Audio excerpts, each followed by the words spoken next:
Ah, dearie, dearie me. Caught red-handed, setting up the mic.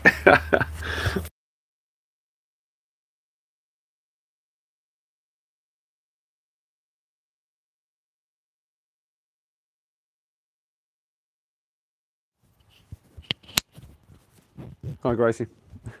I'm just setting up. I didn't mean to press the go live button already, and it already went.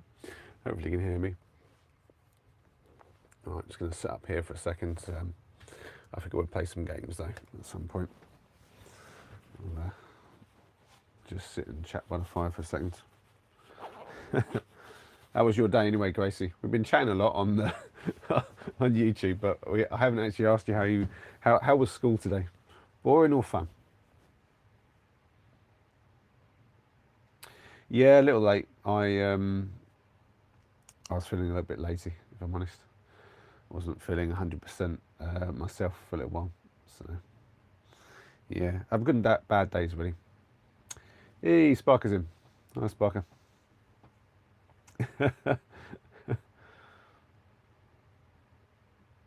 Ah, fun day at school. That's good. So, what was so fun about school? Are you into like any of the subjects in particular? Is there like a favourite subject you have, or is it like just you like hanging around with friends?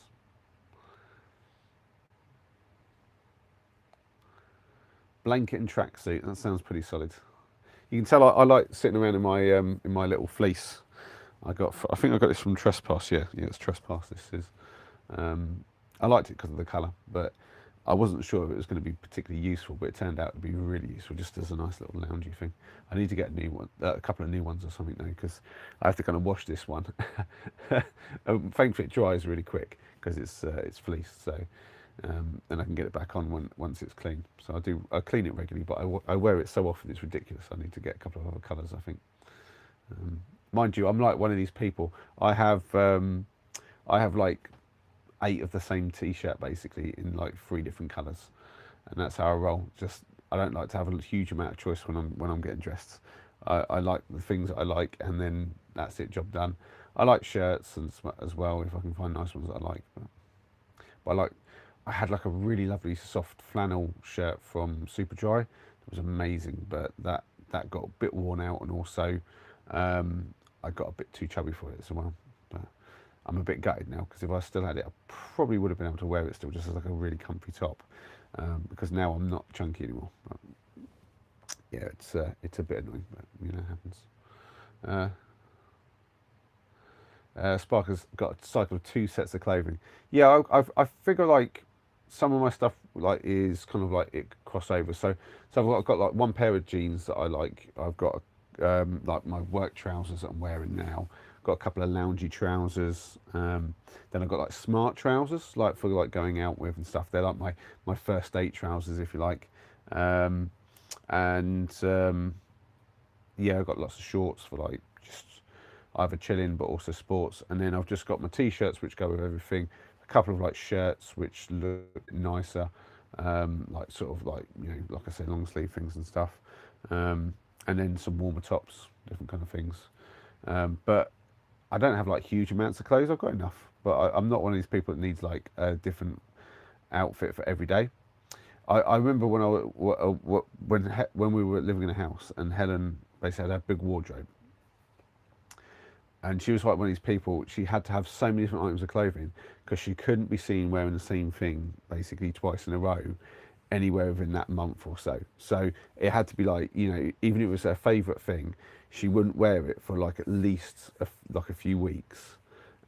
Or if it was like a favourite top, she might wear it like 2 or 3 times a month, but with something different on the bottom half or something like that. Crazy stuff. So I was like, it's just mental because then you're wearing it, putting it back. And one of the things I noticed that is it's very difficult to track how often you've worn it before you wash it, which is a bit weird. And then sometimes she'd wear something that was like maybe like a cream or white, and wouldn't like wear it a couple of times, would forget like about wearing it for ages, come back to it and it'd have like yellow stain on it. And I'm like, well, you probably should have washed that one as soon as you worn it, because that's one thing I do with my white t-shirts is as soon as I've worn them, they don't go back. They get washed immediately because they'll just get like stained bad like quick. Um, no, to be honest, yeah, some of the clothes were expensive, like in terms of just the amount of it adding up. but we were pretty good at going to like second-hand stores. Like I had quite a lot of Superdry gear at one point, but not a single bit of it was bought in the shop. It was either like eBay or charity shops. Charity shops was a favourite of mine. I will, generally speaking, if I need new shirts, just go around and just hit up maybe like half a dozen charity shops in one of the towns. A really good spot for me has been up in a place called Sandy near here, where some guy must have a similar taste to me and just be buying himself clothes all the time. And he kept just like giving away his super dry shirts in that shop, I reckon, because the amount of them I found in there is just ridiculous.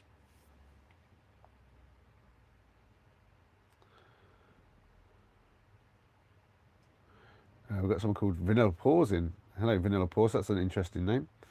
And then we got. I have no idea how to pronounce that, but hi, Snaojik. How am I pronouncing that? Can you give me like a phonetic in the chat, or give me another name if you've got a name that I can call you. And what looks cool? Are you talking about the fire or just the general background? I don't know. Wow, have we actually got that many people in? That's a lot of people to get started on. That's let me just tinker with the fire actually. Yeah, so we'll do some games at some point. I'm thinking about doing either some Connect 4 or some Boggle, I don't know. We've got to do some kind of game, haven't we? That's what we like to do here. Do games and stuff. I don't want to play with this too much, but I want to get it to a good point. There you go, that's pretty good. We'll get a fresh log in there just to make sure it's actually going. Also, that can help me just get these to the right point. That's nice. Right. Let that get going. That's going to get a nice flame on.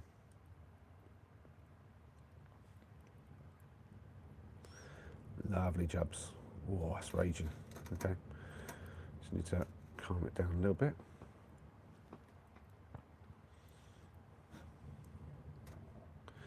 About there. There we go. Beautiful. Beautiful stuff. Hey, Gracie's back. Good timing, Gracie. Are you eating again? Are you a big eater, Gracie? I used to be. I'm much better now. I don't eat quite so much. Who else we got? It's just us and Sparker.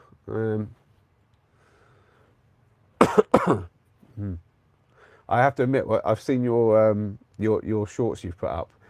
Some more videos of Blue. I'm guessing that's you. So I hadn't realised this, but it must have been your mum filming. So I'm guessing that's your mum doing the filming on those videos. I'd assumed from the first one. I think I'd said that. You asked me how did I know your dog's name was Blue? I was like, you said it like a million times in the video, and then it's like, oh, it must have been your mum saying that. I think. So I'm guessing, like, because obviously, I think one of them was from you that when you brought Blue home, and you look so young in that. You look like a tiny little thing, cute as a button. Well, I was curious how I don't know how old was Blue when you got her, and like how long did you have her for? You're still young, Gracie, but you were younger then, yeah, for sure. Hey, Big Boss is in. Hi, Big Boss. How you doing? Hope your day's been good. And what about you, Spark? I haven't asked about you. How's your day been? I'm going to have dinner now, 3:09 p.m. in New York. Perfect dialect. Cool. But you didn't tell me what to call you. But thanks for popping in. I hope you're subbed. If you haven't, think about doing it before you go. Hey, Human's in. Hi, brother. How you doing, man? Hope your day's good. Oh, 18 months old. And you had until April this year. Oh. So, but how long was that? Because I don't have a reference, to be fair. I'm guessing it was quite a while. You look really young in that video. You look like, I don't know. I'm terrible at guessing ages, to be fair. Hi, Emmy. Talking of guessing ages badly,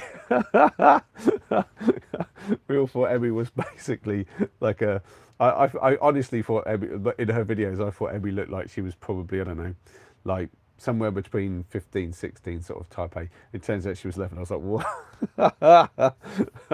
I'm like that with everybody though. Like, I honestly, at university, there was a chap that we hung around with, and I thought he was the same age as the rest of us, and we were all like basically 19, 20. You have to bear this in mind. And we're hanging with this guy, and we're just playing pool and whatever. And it comes in a conversation, and he starts talking about, oh yeah, he spent a few years traveling such and such a place and somewhere in the world. And I'm like, dude, when did you manage to do that then? And he was like, oh, like, just in my early 20s. Like, what? Hold on, how old are you? And he's like, oh, I'm like 28. I'm like, what? What? Hold on, because my brain just assumed immediately he was the same as us, as it always does. Glad to hear it, human. Glad to hear you good. Um, and he's saying, today I went to a meeting with some people and I got a 200 KR gift card. What's KR? Is that krona or something like that? Is that what the Norwegians use? I'm guessing Norwegian. Is it krona? Do you know what? If that's right, that I've dragged that from somewhere in my memory, like really deep down, and I'll be impressed. Yo, whoa! How did I get that? That's insane. I didn't even. That's a pure pull it out of thin air guess. That was. I must have just heard that word at some point and just figured it must be the right one.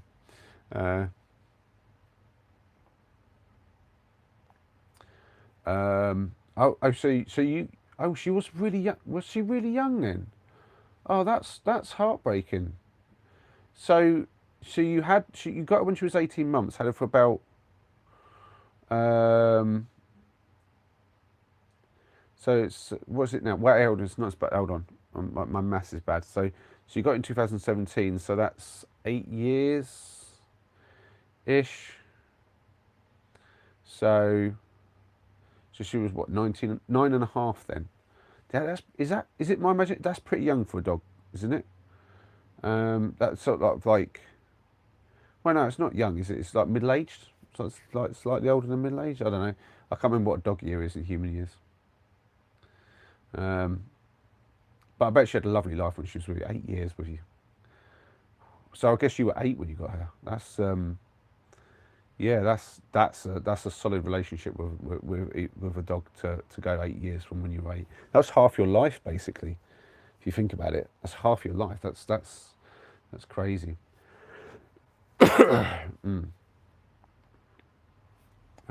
Oh, what was Emmy saying? Do you want to do a Norwegian quiz where I say a Norwegian word and you try to?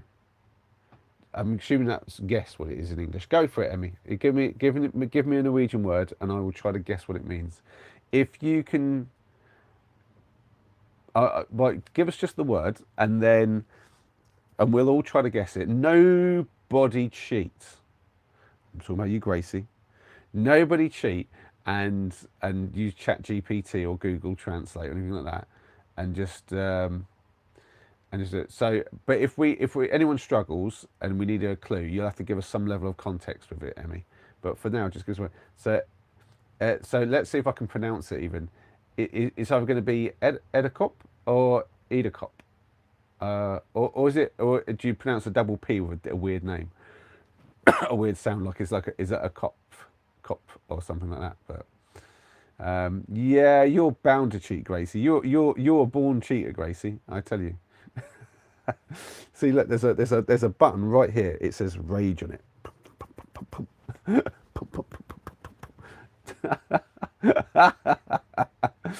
Yeah, it's an insect. Okay, spider. I'm gonna go with spider. I know it's not an insect; it's arachnid, but everyone thinks of a spider as an insect. So I'm gonna go spider. Cheeky's in, or should I say Beth? Good evening, Beth. Lovely to see you. You're. I realise that you've taken down the post, so I don't know if you really want me talking about it or not. Is it all right to talk about what you posted last night? I don't want to sort of step on any toes, so to speak. But I realised this morning that you deleted it, so I was like, oh, a little bit gutted, but also was like, okay, I don't know if I can talk about it on the stream, but it got me thinking about something, so I want to just check before I start talking away. Oh, I got it. It's meant spider. Cool. Okay. Well, it just sounded like something that you might call a spider. Did I pronounce it even closely right? So I think my guess for the pronunciation is going to be like edacop. Is that it, or is because in English that might be like edacop, but I'm going to go with edacop. Is that am I close? The pronunciation is going to be very funny sometimes if you pick the right word. Yes, I said that, Spark, already. A spider is not an insect; it's an arachnid. And something I remember, my sister taught me this from her lessons and I was always like 2 years behind my sister in school, and she taught me how all insects have a head, a thorax, and an abdomen. And obviously that means spider is not an insect. And yeah, although weirdly the scientific community have weird ways of naming things. Like, for instance, there's no such thing as a vegetable, which is a really weird thing to think about, but there you go. Um, there's a lot of layman things that we call things that it's not really a thing. There's no like scientific description of what a vegetable is or something, apparently. I don't know. What's that?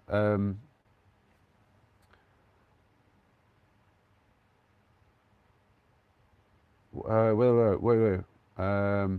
What's Emmy saying about spill? Oh, and Beth said it's fine.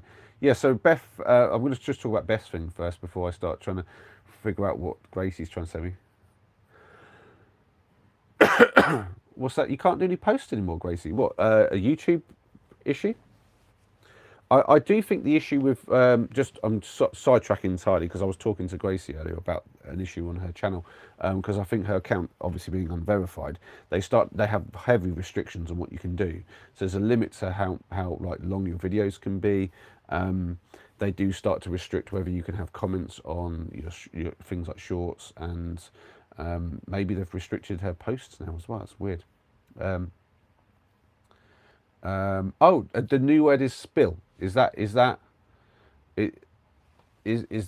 actually? I just thought that was an English word.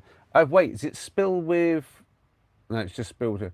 So, but spill is spill. I'm going to pronounce it spill. I don't know. I don't know if that's how it's pronounced, but spill. I don't know. What would that be? It just sounds like the English word spill. I don't know. But you said it's something people do. They have an obsession with. Oh, spill. Is it like drinking? Is it drink? Oh, Sparker's already said drinking. Jeez, Sparker's ahead of me. Yeah. Wait. Yeah, I got that you can't do no more posts. But you got it back. Okay. So anyway, I was talking to Beth anyway. Sorry, Beth, we've got sidetracked. I hope you're still here. Yeah, your sort of, I guess, poem. I guess that's what we're calling that. Hope it's not something more artsy than that, like a living haiku type thing or something. But to me, it was like a nice little poem, sort of like an inner thoughts kind of thing. And it did get me thinking a little bit along the lines of I might like to do something like that. Just yeah, just like write down my thoughts sometimes.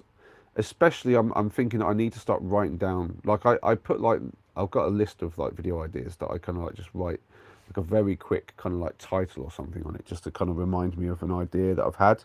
And I do need to start working on maybe some scripts and stuff for some of my videos. But yeah, I do. But it did get me thinking. It would be nice to maybe try to put down some of the thoughts and feelings that I have. But yeah, I mean, some of it's dark stuff and some of it's not so. But yeah, it's. But that poem you wrote definitely kind of resonated with me. It's a bit of a shame you deleted it. Can I ask why you did that? Is there a reason? Did you just like? Because you said that you do that. Because in the comments as well, you said that you do that. But then I noticed there weren't any others up there, so I didn't know if it was something that you meant like you just write it for yourself, or that you do post it on YouTube, but then always delete them. Yeah. So I have a lot of questions. So answer away if you want to. If you're still here, I don't even know if Beth's here. But, wait, let me go back then. Let me see. Emmy says, no, not drink. It's nothing that you can digest in your body. Okay. Um, yeah, we'll do a game soon, Gracie. But just we're doing a game with Emmy at the moment. She's got us guessing these Norwegian words. So it's something people get obsessed with, and something you do. Um, hmm. So I don't think it's going to be like a level of exercise, like in terms of jogging or anything like that. I don't think it'll be a game. Maybe it's type of game, something that you do like that. So, um, hmm, I don't know. What have we got the answer already? Game by. Oh wait, I've missed all this. Wait. Hold on. I've got to go down. Jeez. Game was it? Okay, I was onto something. Right. Oh, Gracie got it. Oh, I was well behind. Sorry, guys. I can't remember to swipe all the way. The chat doesn't move. If I leave it like a tiny bit up, the chat doesn't move. I need to just scan to see if Beth responded. We've got someone called Z44 in saying boomer. No, technically I'm a millennial, you know. Born in 81. So I think that technically makes me a millennial by like 1 year or some nonsense. I don't know. I just look older because of the silver hair, I think. Have we got a new one from Emmy? Oh, what? Emmy's going. We only got 2 in. We wanted another one, Emmy. That was fun. Oh, here we go. We've got Beth trying to answer. I just deleted it. I really hate share my writing. It feels so exposed. Yeah, I've got to admit it was quite a raw thing to put out, but I respected that. That was really, it's a brave thing to put something like that out there. I definitely have thoughts like that, and I don't think that I would share them on this channel. And that was one of the other thoughts I was having, is that I might think about starting up another channel just to put some of that sort of stuff out there. Because the thing is, I like, my channel's already a bit eclectic as it is. I already, like, you know, started with the camping stuff, added in everything else, and even the camping wasn't everything I was doing at the start. I was trying to focus on the hiking as well, because I feel like there was like a lot of camping going on, and then it was very separate from the hiking.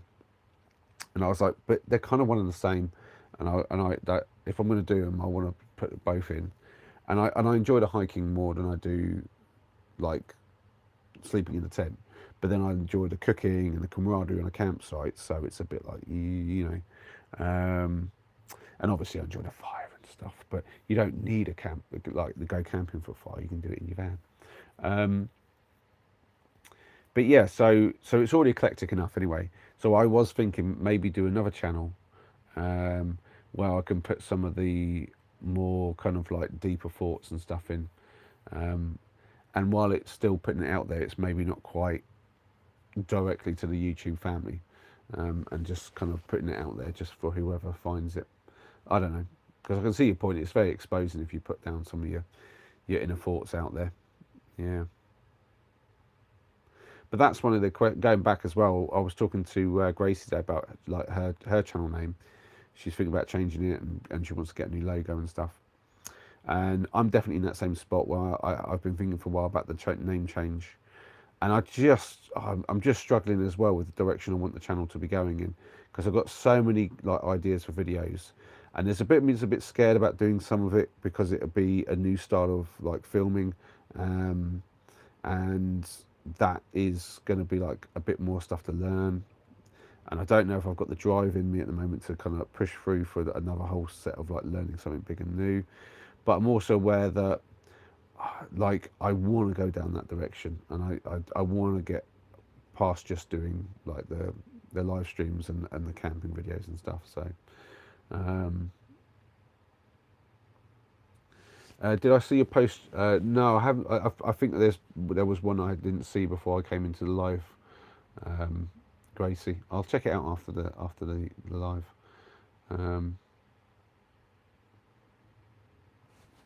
Have I? Oh, no, it's fine. Um, yeah. Mm.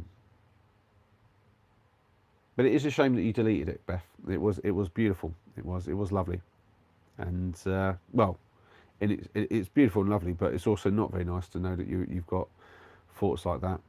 I'm guessing from the poem you had somebody that you loved and not anymore. Is that kind of what I was getting from it? If you don't mind me asking. Um, mm. Talking of which, I'm getting a bit stuck in my thoughts. So it's time to. Oh, we've got Sid in. Hi, Sid. Time to crack out a game, I think. Mm. Excuse me. I'm still not 100%. I'm feeling even more better today, but the the cough is still with me a little bit. So let's just pop you there. Phew. I tell you, the number on here just doesn't make any sense. It's gone from almost nothing up to like, I mean, 20 odd, and I can never make sense of what the number's doing here. Hi, so what, I'm just going to call you Sid. I can see it says Sid Hart something blah blah blah blah, but I'm going to call you Sid. I'm from the UK. Where are you from, Sid? Glad to have you in, by the way. Um, and we've got somebody called it's what? Hold on, it's Alawi, and got modded for the words "Hey Daddy," which we can show, which is fine. I'm nobody's daddy, to be well. I'm a dadder to two lads, but that's it. But I'm no daddy. You having some toast, Gracie? Jeez, you are eating today, then I see. Um, oh, you're from India. Lovely. That's we have plenty of people from there. It's lovely to have you in. We like a international group in here when we can get it. We are predominantly a UK based audience because I'm UK based and YouTube does have a tendency to geographically assign you, but somehow we get a few of you people in from around the world, all different places, and it's absolutely lovely. God, the fire's really going nice. I've just closed it down a little bit because it was going a bit too mad, but that is going lovely in there. Some wood that Lucas passed on to me, and that's what I'm drying on the top as well. So you can sort of see I've got them heating up just to kind of like dry them out a little bit more to help them burn because they do have a fair bit of moisture in them still. I don't really want to dry them out here, but I don't think the amount of moisture that comes out of them is too significant, especially when I'm here on my own. This is like a conversation, an ongoing thing that I've had to kind of address sometimes because I've made comments about like basically Tim is very much aware of things like not like I don't think he approves of me using kitchen roll, for instance, a non-reusable like thing and whatnot. But I'm like, well, it's paper. It's not the best thing, and I suppose I could use recycled stuff, but I just use the cheaper stuff and get Maldi's because I don't feel like what I'm using is really making a big dent. And I did for a while keep trying to use all the recycled stuff. But there was a bit of debate, like he was saying, hold on, you were talking about like not using reusable like cloths for cleaning things up and wiping spills, but yet you've got your cleaning cloths hanging up to dry in the van. But I don't actually dry them in the van generally. They're outside right now drying because it's dry enough and breezy enough to dry them. And if that's not the case, then they go in the wet room, the shower room, with the extractor on, so that I don't get the moisture in here. If I'm too lazy and I do put them here over the stove, then they just create a lot of condensation issues, and I get a lot of condensation suddenly building up in Henry's room, which we don't need. So yeah, I don't actually do that, but he kind of saw them in the video and thought I did. And I'm like, no, that's not how this works at all. That's the final stage when they're basically 95% dry, and the tiny last little bit has to come in and they're just here. And I think the amount that's in this wood is probably equivalent to that tiny little bit that I'm getting out. But you can sort of see. I don't know if you can make it out. Let me see if I can get better lighting. Yeah, you can see the kind of cracks going across. So so these weren't here when he brought them over. Let me show you. So you got obviously the grain, but if you look, you can sort of see these cracks going across the grain. That's sort of forming where it's drying out. That's it's pretty cool. It's drying out well enough that it's creating all those. Uh,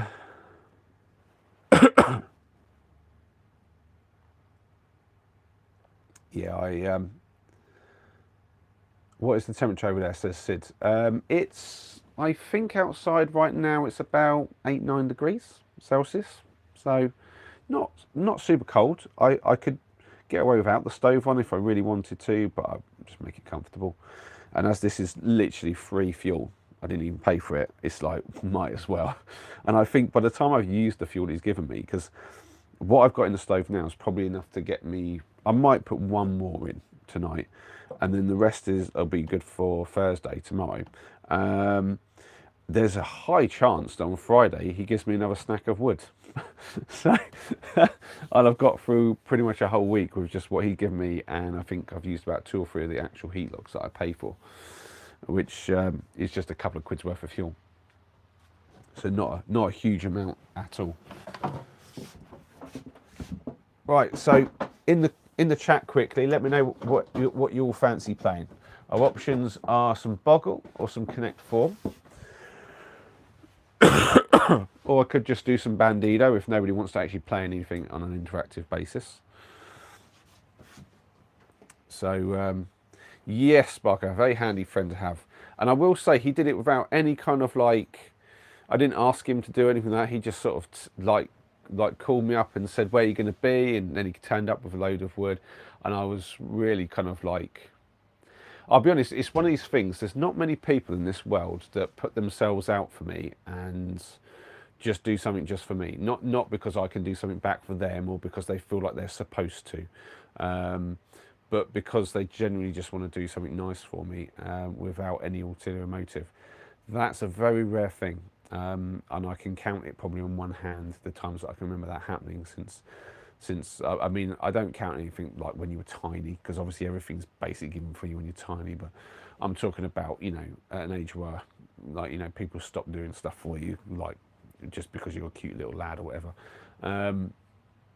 Yeah, probably on like one hand, maybe a little bit more than that now with what Lucas done. But yeah, but it means a lot to me when someone does that. It shows to me that that person actually is thinking about me when I'm not even there, and wants to put an effort in and hasn't got any other motive. And to be fair, yeah, he just kind of like turned up with it, and then without even being told, he's just decided this is going to be like a regular thing, and he's going, yeah, and he's literally cutting this stuff up for me at work with because they've got like power saws and stuff there. So he's like, yeah, just skill sawing it down to the right length for me and strapping it up so that it can come in bundles. I'm just, wow, the amount of effort just to basically save me some fuel is ridiculous. And I've told him like how I'm a bit blown away that he's making the effort for me. And like when he dropped it off last time, I said to him, look, stay for a meal, like, so he stayed for a meal and we did some chess and stuff, and it was nice. So I could repay him a little bit like that. But yeah, it's crazy when I it always really leaves an impression on me when someone does that. I think that's how me and Noah became close friends, because like he did something like crazy like that I was just like, wow, just like no question of like I need anything back from you, just this is what a friend does kind of thing. And I'm like, wow. And I think it's one of those things where these few people who've done that for me in my life, sorry, yeah. So one of the people was Paul, and I can't talk about this subject without not mentioning Paul. But Paul was one of the few people who had actually done something for me. Many things, to be fair, with Paul, where he never asked for anything back, and he's just a generous guy. And to have lost one of the people who would do that is indescribable, to be honest. But yeah, anyway, where was I? Yeah, so but it's taught me quite a lot, which is that, like, you know, you have to do that for your friends as well. So any chance I get to do something like that for my friends, I always try. So yeah. Hey Jojo, hi. How you doing? Yeah, I'm good. I'm feeling a lot better. My cold is subsiding, but my throat does not sound like it at all. I haven't done much talking today until I got on the stream. Although I was singing a bit earlier, to be fair. I was in a good enough mood to sing along to some of my songs while I was working. Let me get some lighting in here. I'm going to. What is with this thing? It's just literally. What is going on with this? This is like a nightmare of a thing with my. There we go. That's better. I need to make a drink and then we'll do a game. So everyone get in and tell me if you actually, if anyone's bothered about what we play, whether we do a bit of Boggle or Connect 4, let me know. Otherwise, I'm just going to crack out the Bandido and we can chat and I can play Bandido. I always feel like I'm cheating everyone if I'm just playing Bandido. But it's nice to do some sort of game.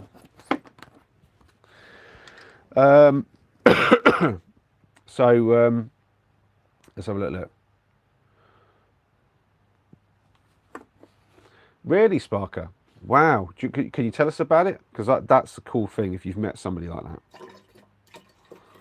I will always say that as well. If you meet someone who genuinely is doing something for you, just out of the kindness of the heart, you know, they're not looking for anything in return. I mean, that is like it's a top-notch sign that that person's worth having in your life as a friend or whatever. Yeah. But I can genuinely say I don't know a huge amount of people who do that kind of thing, which is sad, to be honest. But I have a feeling that a lot of us are like that. We don't have a lot of people like in our lives who just genuinely do nice things just for the sake of doing nice things. There's not enough of that in this world. And I always like when I see like movies and stuff where they go on about that sort of thing, the whole pay it forward stuff. I love that.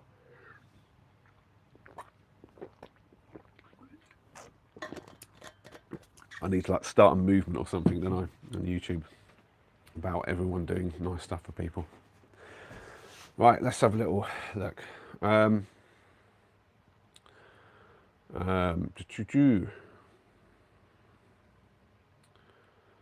Sid's asking am I online. No, just on my own today, Sid. I've just gone back up the chat a little bit. I'm just going to try and go through some of it now. Hope you're well, Jojo. Can't wait for the karaoke live stream. I mean, I could put my singing upon you, and you might regret it. You might regret it very quickly, Beth. Oh dear. But if you want to come and join me, I tell you, if you want to come join me and put some of your own singing in, I'll sing too. Hey, Mr. Cat's in. Hi, Mr. Cat. How you doing? I'm good. Hope you're feeling better too. Grace saying, same as my voice cracked while talking to a friend yesterday. Ah. Glad to hear you got some solid friends then, Gracie. I always worry like about the younger generation these days. You hear a lot about them sometimes struggling to make friends. Not everybody, but obviously some. Yeah, there's the I think I mentioned that the I don't know. I think it's a they them thing, as I said. But they're definitely a teenager. And they were posting a lot the last few days, or a few days ago, about how they'd lost like 6 friends in the space of a week or something. I was like, oh, you know, it's teenage stuff. Obviously, things blew up, as they do when you're a teenager. But I got the sense that it was quite an important sort of thing. Have we got a joker in the chat, have we? I've just seen Jojo saying some jokers in the chat. Hi, Chris. Good to see you.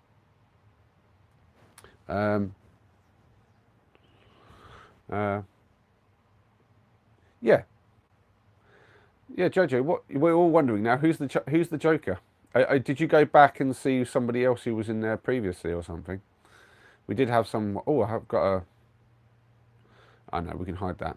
Yeah, we did have somebody talking about some nonsense before. I just kind of ignored because I think there was somebody jumped in just going about somebody had a light basically cancer or something at some point, and they just started with that in the chat like they just jumped in and just wouldn't stop going about it, and I tried to just ignore it and not give it fuel, but I also didn't want to be rude about it because there's always that tiny chance that it's a real thing and they're looking for for some sort of talk about it. But to be honest, it just felt like somebody shouting for attention. And Noah was in at the time, and he was not impressed by this person at all, and was kind of like pretty much wanting me to ban them from the channel. And I was like, well, I'll just time them out for a bit, because I don't know, like, just there's that bit of me is going like, I know it's probably not real, but still, just like that stuff happens, so it could well be. Oh, we've got BJ's Misadventures in. Hi, BJ. How you doing? I always feel weird saying BJ. That's got rude connotations in my mind, and I can't help it. I do apologise. Spark saying, I was going to try and explain, but can't really. But yesterday, good. Thank you. Oh yeah, I see. Yeah, it's hard to put in a word sometimes. You can tell I struggle to kind of explain myself a bit sometimes. Um,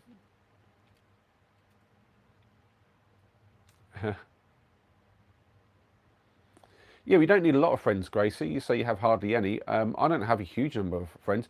I've got Tim and Noah as like my closest two friends. Noah's obviously more like a brother to me, but Tim is a very, very close person as well now. And I did have Paul, but lost Paul. I have Luke, who's a good friend. I wouldn't call him a close friend, but he's a very, very good friend. I don't see him enough, and he's not sort of involved in my life enough. I think that I would call him a close friend, but he is almost. He's like on that kind of cusp of that, I suppose. And then there's Lucas, who is a good friend as well. I did have some other friends that I would sort of see from time to time, sort of like you know, like I've got like Joe, who is a kind of friend, but he's more like a friend of Noah's, really. Trying to think, hoping I'm not missing anybody out from real life friends. But then I got all you guys as well, which is great. You know, and I genuinely mean this when I say I class you guys as all friends for sure, because you come back time and time again to come and see me in chat, so it's always good. Glad to hear it, BJ. Al, Rach is in. Hi, Rach. We're just chatting about friendships and stuff like that while I'm preparing to play, I think, a Bandido, because no one's even bothered to step up and say what they want me to play. So,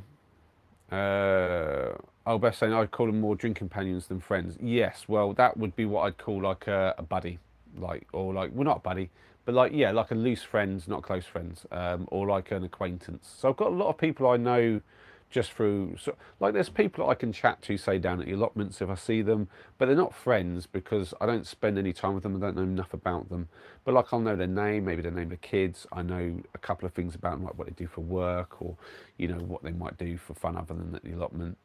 And I would have had a few conversations with them over the space of a few years. So, but it's not, I wouldn't call any of it a friendship like that.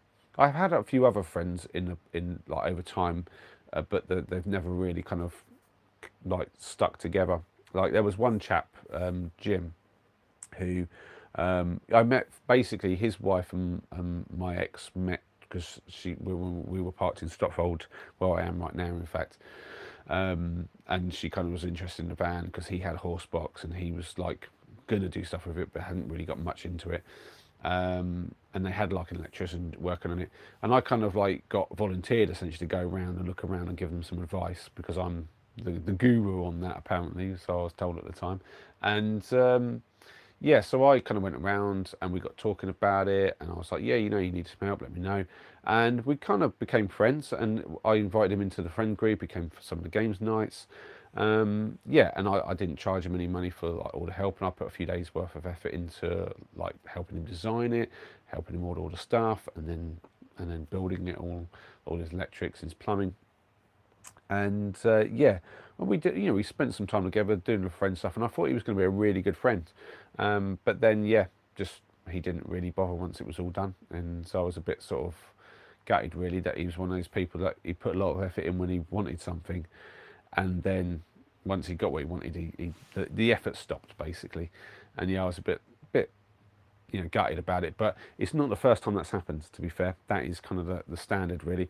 People are very willing to spend some time on you if there's something they can get from you, is what my general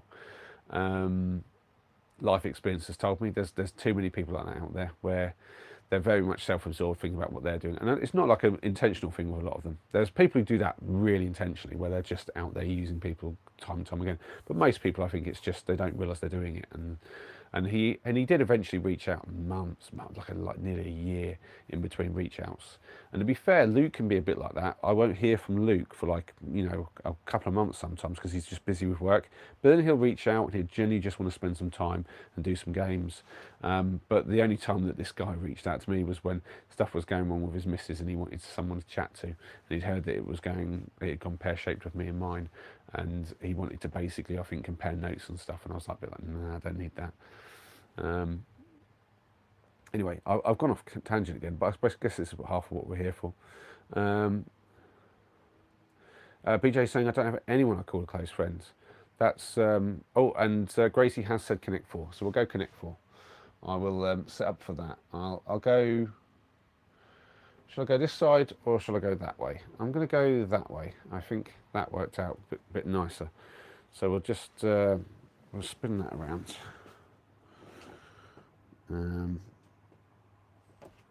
I think we have it about here. And then I'll go like that there. We'll get the Connect 4 over. I'll get the other device. I'm also going to get my drink though, because man, my throat. Might take the tissues as well, just because they might be needed at a point. Might need some extra lighting. We'll see how that goes. Right. We'll do, oh, that one's there. I've got to admit, at least Connect 4 is quite easy to set up. I'm going to find the rest of the chat in a second, and then we'll carry on chatting.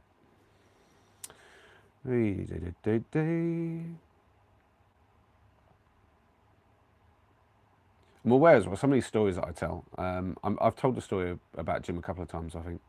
I don't mean to repeat myself, but sometimes things come up again. And there's people here who will have heard it and people who won't have heard it. Did I do the chat settings on that one? I'm not sure I did actually. Maybe I did. I just do it automatically at the start these days.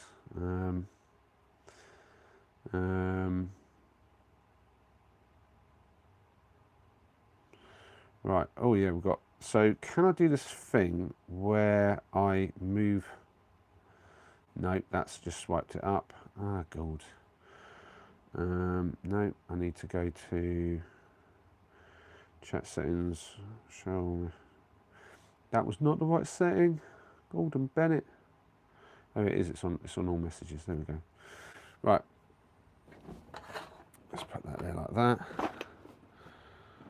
So, probably going to need to, we can do the thing where we bend that down a little bit, there we go. And then, like about that. Hoping that's about right. No, we can go a bit lower then. Okay.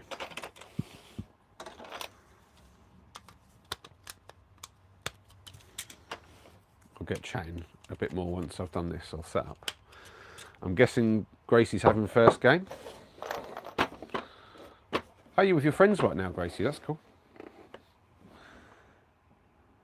Yeah, there's plenty of chat going on. We've got Beth just saying, who's your favourite singer or band? Is that for me? I'd say right now my favourite band is a band called Laney, L-A-N-O-I. Yeah. And if you want to get a couple of good songs, there's, I think one of my favourites is XXL by them. Hey, is that, wait, don't tell me, hey, because it's not, because this is the one that has a different name. Susanna, that's it. Oh, you said, I said don't tell me. I said don't tell me, Susanna. Oh, I was gonna try to remember, but welcome back, Susanna. Great to have you in. How are you doing? Right, let me go back. I think I've missed some good chat here. So,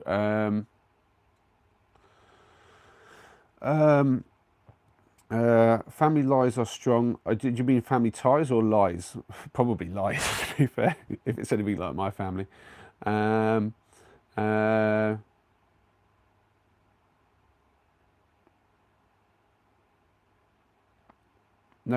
op here in the UK. What's...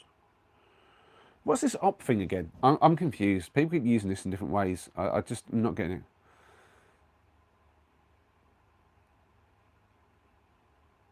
Right, we're talking about things I have no idea what's going on now. I'm just going to scroll past all the stuff I don't understand. Spark saying, weird, I have some good friends on the internet. I actually met my partner on the internet back when if you were on the internet, your phone was engaged. Yeah, back when it wasn't cool to meet somebody online. That's how I met Helen, to be fair. Um, yeah, weirdly, that's the kind of same thing a little bit with Louise. She said that all her best friends were ones that she met online, through YouTube as well. Weirdly, on the comment sections, and that's all she ever how she talked to people like quite a lot online. And I'm just like, this is that is a bit weird. If I'm honest, that she didn't have like she did have some like in real life people, but like not necessarily friendships. And I did think, yeah, that's a bit kind of strange, but I didn't judge it because I'm not much of a judger. But I did wonder, like, what did that mean for us? And then when she started comparing me to, or rather, comparing my supportiveness to a group of like anonymous people essentially online, um, yeah, that one was a bit of a red flag. When you get told that you're very supportive compared to the people in the person's life, but nowhere near as supportive as the people in her highly supportive online group, and that you need to be as supportive as them. It's like, well, that's a bit that I didn't know how to respond to that. That's a bit of a like a impossible task in my mind. Um, um, that's exactly what we call a fair weather friend. Yeah, yeah, fair weather friend. That is the right term for that, Beth. And I know exactly what you're talking about. You're talking about Jim, aren't you? Yeah. Joe's saying that's a good handle. Stop being a misadventure. Wait a bit. I don't know what Jojo's saying about that for now. This friend uses me to. Yep. Yeah, you're better off not with a friend like that, Gracie, to be honest. Or talk to them about it at least. Explain your point of view. If they don't get you at all. So I think this is one of these things as well. If you're not happy with a relationship, whether it's a friend or whatever, some people have a tendency just to drop it and just kill it. And it's like, well, no, don't do that. Talk to the person first. See if they're responsive and they can hear what you're trying to say. You just got to approach it in a nice way. You don't come at them aggressive or anything like that. You just approach them and say, look, I want to talk to you about how I'm feeling about something.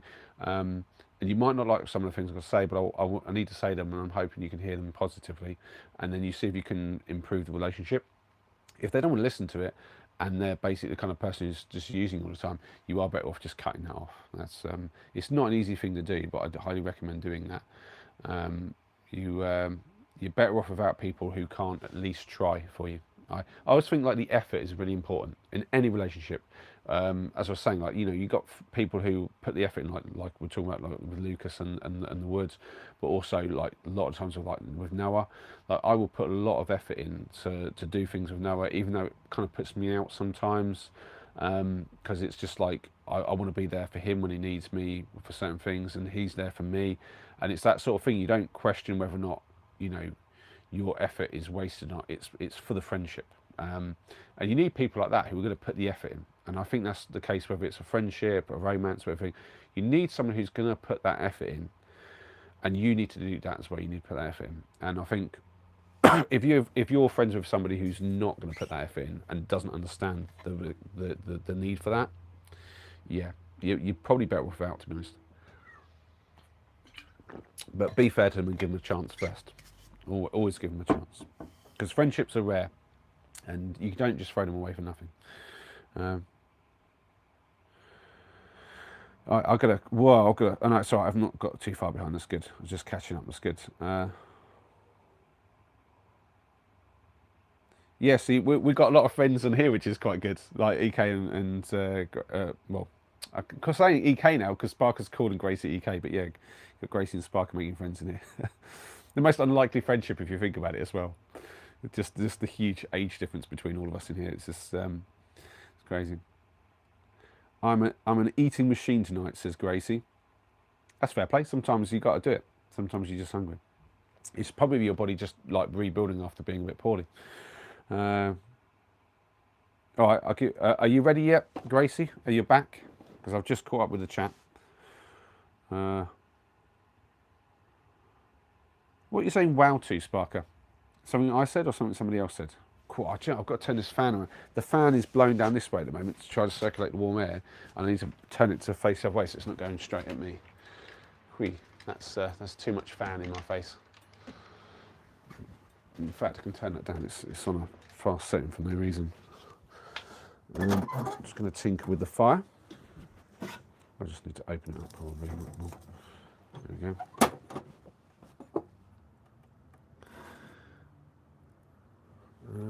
Yeah, I'm going to throw one more log in.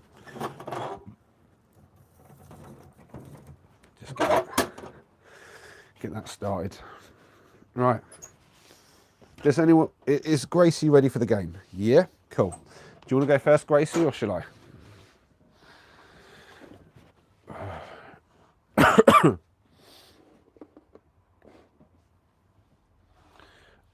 Oh, we've got someone called Potato, or Potato? I don't know. We're going to Hi, who are you, man? I am Molly. Nice to meet you. Are we going to call you Potato? Is that how we're calling you? The Louise thing. Yes, yeah, that was probably one of the weirdest things. I mean, to be fair, there's a video in here somewhere. I will be doing a video on this at some point. There's a fair sort of theme across all of the women I've basically dated since the split, and I would say it comes down to expectations. A lot of the women that I've dated go in with very clear expectations of what they want from a relationship, and I think maybe this is something to do with like older women, because I didn't have this so much when I was younger, and I don't know if this is obviously this is just my experiences. I'm not saying all women are like this, and I don't know what the men are like because I'm not dating men, so maybe men are just the same as this. I don't really know, but all I can say is what I've experienced, and from my experience, the women that I've dated where they've obviously already been in relationships, I think the majority of the women I've dated have kids, either grown-up ones or ones that are still young, stuff like that. And when I say dated, I'm talking anywhere from first date only to like 2 or 3 dates and up to like a week, or the longest obviously being like the almost about a month, I'd say, with Louise. But I'd say there's one thing in common that all these women have, which is a level of expectation that I just wasn't really expecting. And it's not that they all have the same expectation or even have it in the same way. Or we got a 4 from Gracie. Sorry, Gracie. And I'm going to go with 3. You keep throwing out numbers and I will see them, Gracie. Don't worry. Just only say it once though, so I don't get confused. Hi, Dwayne. How you doing, man? Good to see you. And thanks for the reminder, Tennessee. Yeah, that's cool. That's cool, that is.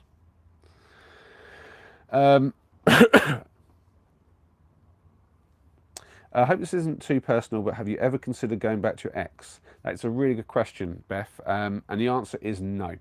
I never go back. That is a massive life rule of mine. Once they're an ex, they're an ex. That's as simple as that. And also, what you have to understand with that relationship as well is that it was really good, like amazing for like a few years. And then it was okay when we first had the boys, but it was pretty much a very downhill thing very swiftly. I don't know, when the boys were quite little, and it got quite bad, like very rapidly, and then it was just bad for a long time. But I didn't like accept it in my mind for many years and was trying to get it back to wherever it was futilely, and then it took a few years to really come to terms with that in my head, that it was done. But in reality it was done many years before it actually ended.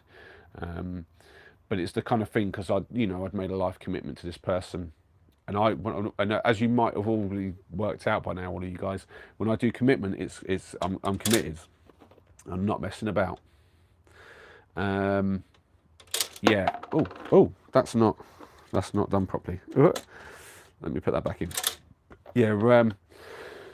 And that one was a serious commitment, and obviously it's one of the things when you've had something like that, you don't want to let it go as well. There's a lot of stuff going on there, a lot of things to unpack. I couldn't explain it all right now, but yeah, but basically that level of pain and having to work through it all and coming out the other side of it, there is no go back once I've worked through that, for sure. But also, yeah, I just don't go back anyway. So it's like, for instance, like if even if like Louise got in touch or whatever, and was like, "Oh, sorry, I messed up. I didn't mean to do any of this." I'd be like, "It doesn't really matter. It's done now. It's fine." And yeah, once it hasn't worked, it hasn't worked. I'm not sort of. I'm the kind of guy. I'll fight for what I want, but I'm not going to fight the person, if you see what I mean. So, I'm a protector, and I'm gonna, do what I can to make things right. But if someone doesn't want to be with me, they don't want to be with me. And if it's not working, it's not working, and I'm not going to force anything. I'm not much of one to try to force things. Did you say? I already did 5. Oh, it's cat. Oh, cat's in. Oh, but you're going now. I'm going to play Among Us. See you, cat. I forgot you were in because you've been so quiet.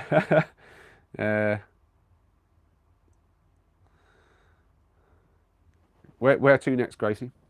So what was I saying, Wayne? Because Beth asked me that, and I've gone on a bit of a tangent. What was I talking to Sparker about?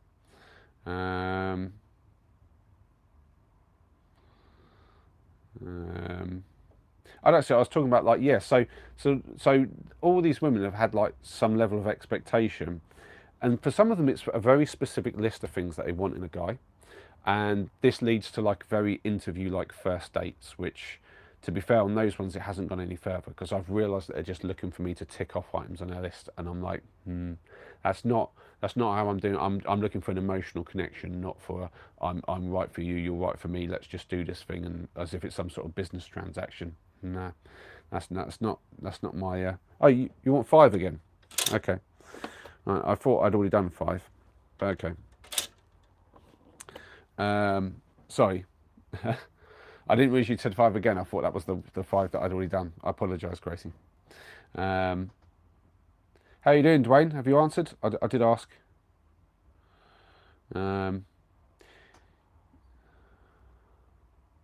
No, you ask away, Beth. You're more like, this is what we're doing here. We're talking about stuff, and to be fair, this is one of the things. I'm having difficulty with the channel name, is that I do want to address a lot of this stuff and actually make videos about it, just from my perspective. Just because I see there's a lot of videos out there where people are saying like, this has happened, that's happened, and I'll be straight up with it. There's a lot of people who approach it from like very different angles. Sometimes it's like, this is what men want and women want, and I'm, well, if there's one thing I've learned, and I will say Louise taught me one thing for sure, which is that some of the struggles that, like, because obviously there's some struggles that people see are like the struggle for man or struggle for woman, and I would say that while there's certainly some tendencies towards men to be certain ways and women to be certain ways, there's no struggle that's exclusively one side or the other.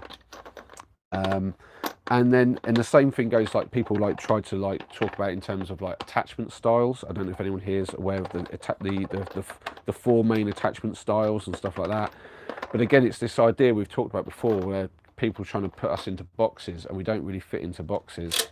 I'm going to go with. I want to go that one, but I think that's a bad call. I'm going to go here. I think that's a smoother move. You were trying to get a square on the board, but it backfired. Well, you could have got a square here, but it won't really help you. A square here is not really going to do much good because I can block you all the way around it. Relationships should grow naturally and not be a series of ticked boxes. Exactly, Sparker. So yeah, so that was sometimes it was really obvious there was a level of expectation because there was all them because I get it when you're first meeting you're going to talk to each other and figure each other out like where you're coming from, where you're at, what you're ready for, what you're wanting, and there's questions and you're trying to explore each other. There's a difference between that and somebody literally you can see them mentally checking off their checklist of like do you and like they force themselves into questions that you really shouldn't be asking on a first date, like can I ask what happened with your last relationship, and I'm like how are we talking about exes? This is like a first date, we shouldn't be talking about exes right now, but okay. And I don't want to judge, so I don't want to be like a rude guy, so I'm like trying to answer. And the thing is, what they're really asking is, did you cheat on any of your exes, and is that why you're single now? Did you cheat on them, and are you going to do it to me? And it's like you could just ask that. Oh wait, you meant free. Oh, Gracie, right? Okay, you're a pain in my backside, Gracie. I tell you. All right, free. Okay, and then I'll go free as well. Hey, everyone is in. How you doing, everyone? Good to see you. Yeah, and so that's the obvious ones when they're like you see them mentally checking off lists. You miscounted your crisp packets in a way. I will let you off then, Gracie, but don't get crisps on the Connect 4, please. Yeah, yeah. So going back to it, so then there's been other ways as well. So I could sort of see like, for instance, like with Louise, it was very clear, but after the fact, I think I saw some of the signs and I did kind of have like emotional reactions to them at the time.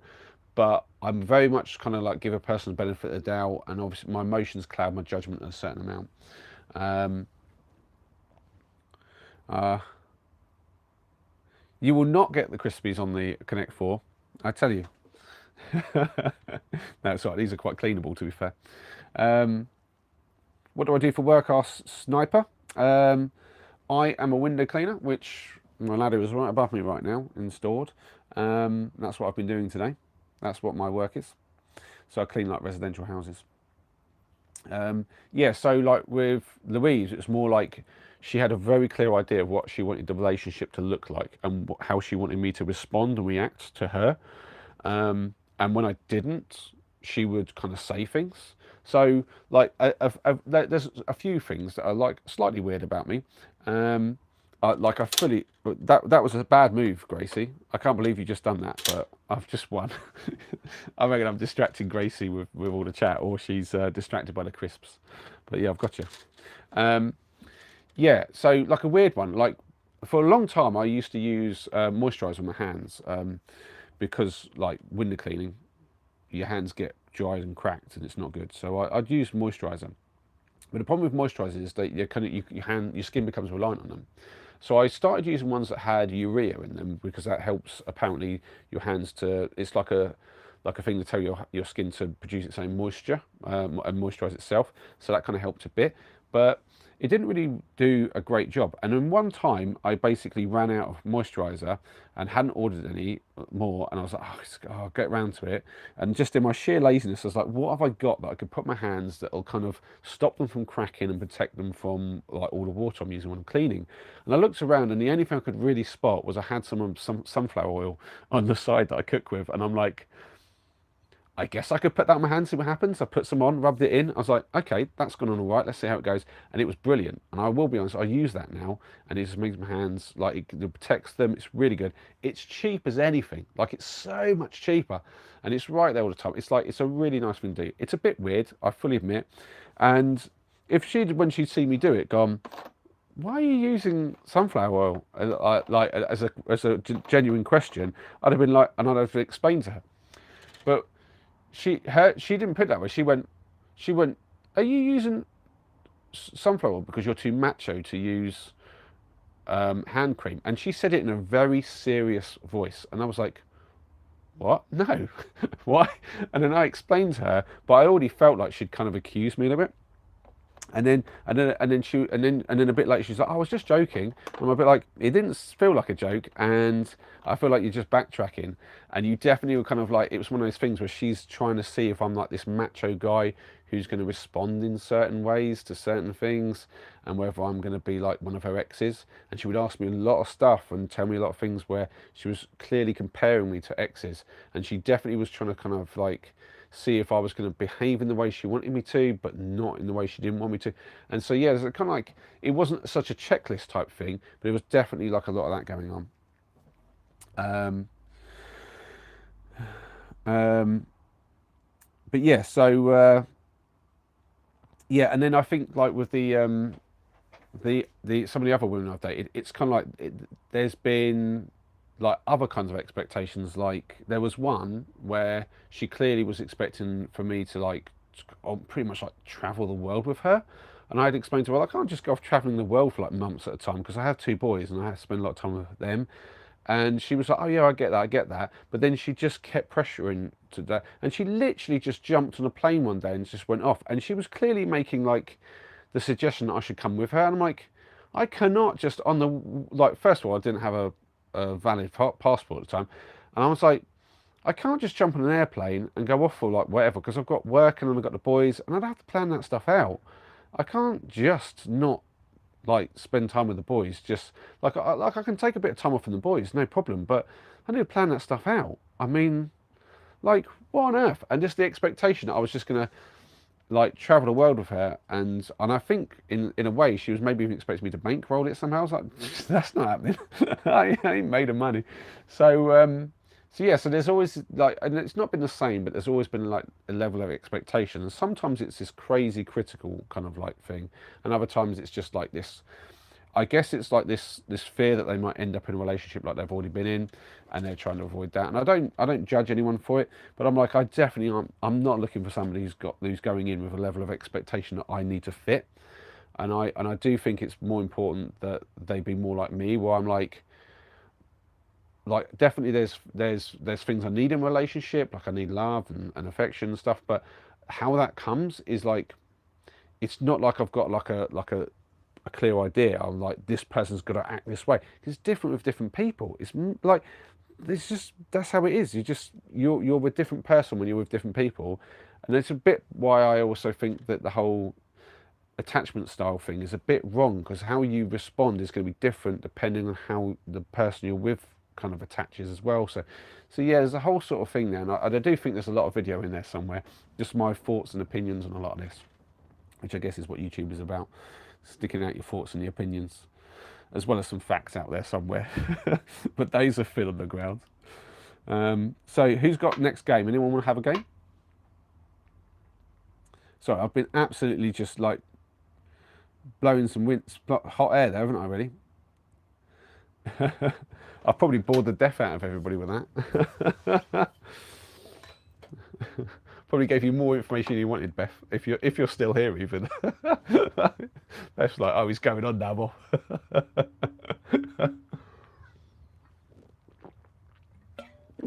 Oh, blimey. Do we have anyone in the chat? Are you going to say you want a game? Or shall I give Gracie a rematch? Right, so what's this? When you look at potato, what do you see? Something, probably just potato, right? It depends. If it's got eyes and a hat and a moustache, then I see the Mr. Potato Head, and yeah, you've got to start trying to take things off of it and popping or whatever it is, isn't it? Or adding things on, isn't it? That's it. You've got to add things to him. Yeah, but no.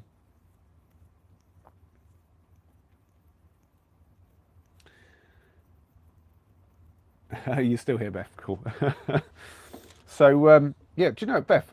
I was trying to remember. I don't know how much I actually know about you. And you know this about me, at least. My memory is terrible, and I was trying to remember. Have you told me how old you are? If you haven't, don't tell me if you don't want to. But I'm trying to remember. I get so confused between like, because sometimes I'm having conversations with multiple people, and I was trying to remember where you said you were about. I think, are you the one who's just north of Manchester somewhere? I don't know. or maybe, or somebody said a name, and I don't know which one it was, but and it could have been two places. I don't know. Spark is saying people are very complicated and comparably. I think you meant compatibility has to be balanced with acceptance of some things you may not be super happy with, but can tolerate. Yeah, well, I think so. That's a good point, Sparker, but I see it slightly different than that. I'm going to be honest. Where I see that, so if to give this like some kind of like, because again, this is where I think a good video with some proper props and some things to show the analogy would be better. But the way I see it is this: is I don't have like a physical type. Like a lot of people, oh, this is my type, that is my type. Like I like a blonde with the boobs, or like the brunette with the legs, or whatever. And women would be like, oh, like a man like this height, and he's like, you know, not beard or not beard.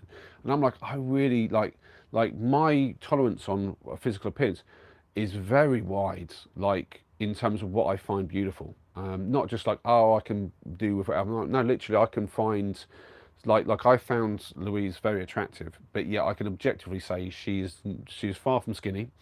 Is the nicest way to put it. And you know, she was I guess like an average height.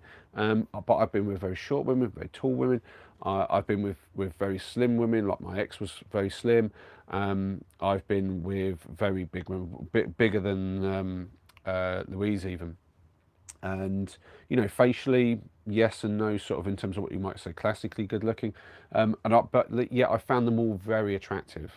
And I think the thing is that's because I see their personality, I see how they make me feel, and that makes me perceive them differently, if you see what I mean. So I would say that I'd probably find Louise less attractive now than I did when I was actually with her. And I think a lot of people can probably get behind that. You can understand what I'm saying there, is when you're with someone who's got a nice personality, you just find them more attractive. And then if they're a bit nasty to whatever, you might start to find them less attractive. I think for some people the opposite might actually be true as well, which is, you know, if it's their bag, that's fine. But like for me, definitely how I feel about somebody and like their personality really affects how I see them. And I would say it's like that with the things you're talking about, where you might have to compromise. I don't always feel like I'm compromising when I have a lot of feelings for somebody and they're making me feel good. So like, you know, like if you like to be on one side of the bed over another, like I'm not going to be bothered, you know. And if we want to, if you're into something kind of TV show that I'm not really into, if we're snuggling on the sofa, I'm not really bothered. You know, but then if you're going to be kind of weird about it, and like I had one date where she came back and she wanted to sit up the other end of the sofa, and I was a bit like, right, okay, we're just sitting here watching your show, like kind of like strangers at the end of the sofa. This isn't really much of a date. Like, and I was a bit disinterested by the whole thing. You know, it's your actions, like definitely, you know, in terms of like the intent and like, you know, and that sort of thing makes a difference. But yeah, definitely, it's not so much about compromise about the things that I don't like about the person, as much as that I don't find them irritating as much if you have the feelings. So yeah, long-winded way of basically saying that. Sorry, Sparker.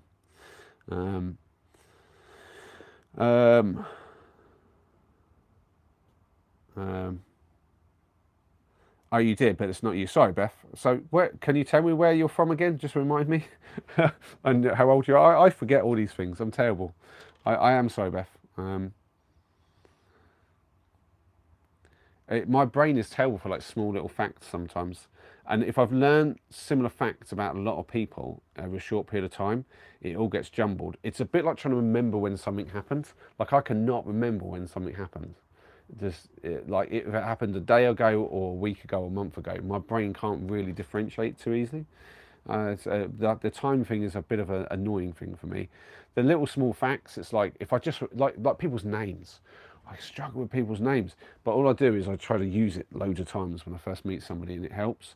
But there's no way to kind of really use the information of where somebody lives or how old they are, like a lot of times. So the only reason I can remember how old Sparker is because he said it in an email, and I've reread the email a couple of times. Just anytime I forgot something, I could go back to the. This is the beauty of WhatsApp as well. Like meeting people and talking like online with WhatsApp, it's like at least the data's there and I can go back. So I'll do this thing like if I'm on a first date with somebody and we've actually had a little bit of conversation and know anything, I will kind of refer back to the information before the date just to remind myself because I know that I'm going to forget everything otherwise. Are you from the south? Okay, okay. Okay. Oh wait, so you're because there was a ton of people who kept saying they're near Salisbury and stuff like that. So I guess you're one of the people around that sort of that sort of region area type thing. That's cool.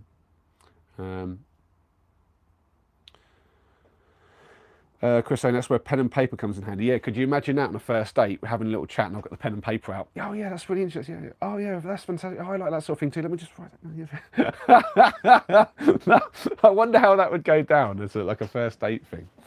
Let me just check on the stove.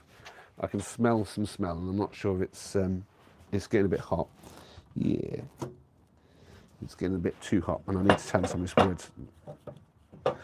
The wood that I'm drying out is getting scotcho. Oh, that one's hot as anything. Jeez. Oh, yeah. Well, yeah, the wood on top of the stove is absolutely scorching. So that's going to dry out really quick.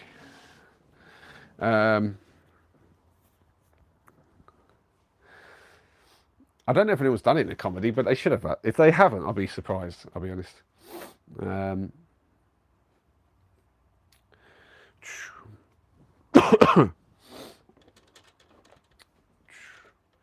I guess. Well, I think Gracie's disappeared, and I guess none of the rest of you want to play a game. So maybe I'll put it away. It's a bit weird just sitting here with the Connect 4 in front of me if nobody wants to play.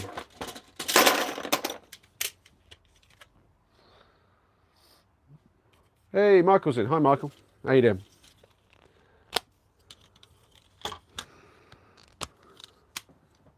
You can tell when I break my conversational rhythm as well.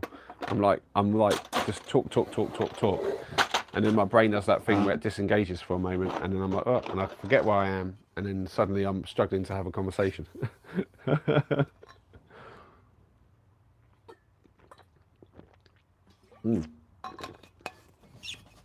I'm going to go and sit back down over the other way and enjoy the fire with you guys. So I think, yeah, I think actually,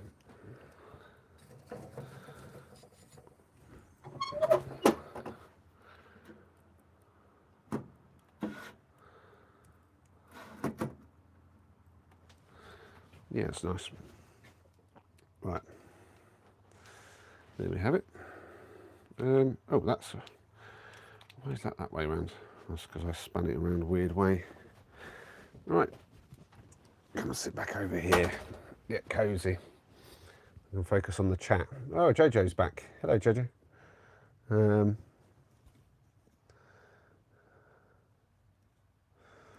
we go. That's all right. Oh, we've actually got it too bright in the background. I've got that other light on. I do try to think about the lighting. God, that stove is absolutely cranked. Kind of needed at the moment. It's not that cold, but there's a lot of wind out there, so it does affect things quite a bit. You can't really see the flames. I'll try and open it up a little bit. You can sort of see the embers. Whoa! This chat is well up the top, and I've got a feeling that it's on top messages. Let me get all messages. Here we go. So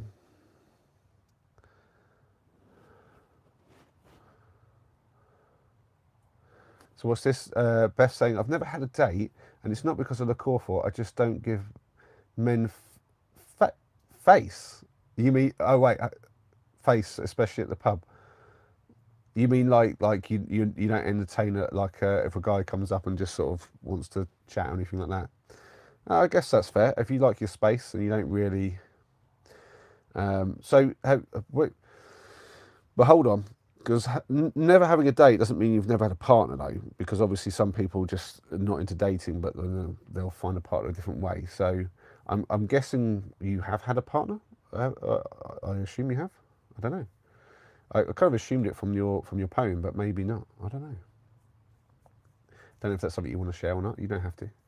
Michael's saying, good, thank you. Warmer week this week, bit wet. Yeah, the wind has been a bit of a factor, hasn't it, Michael? Were you out yesterday in the wind? I was up the ladder, and it was it was a bit hairy at times. I think the old health and safety executive would have been like basically up my rectum for the running around on roofs and at the top of a ladder while the wind was blowing force at me. But you know, it happens. Um,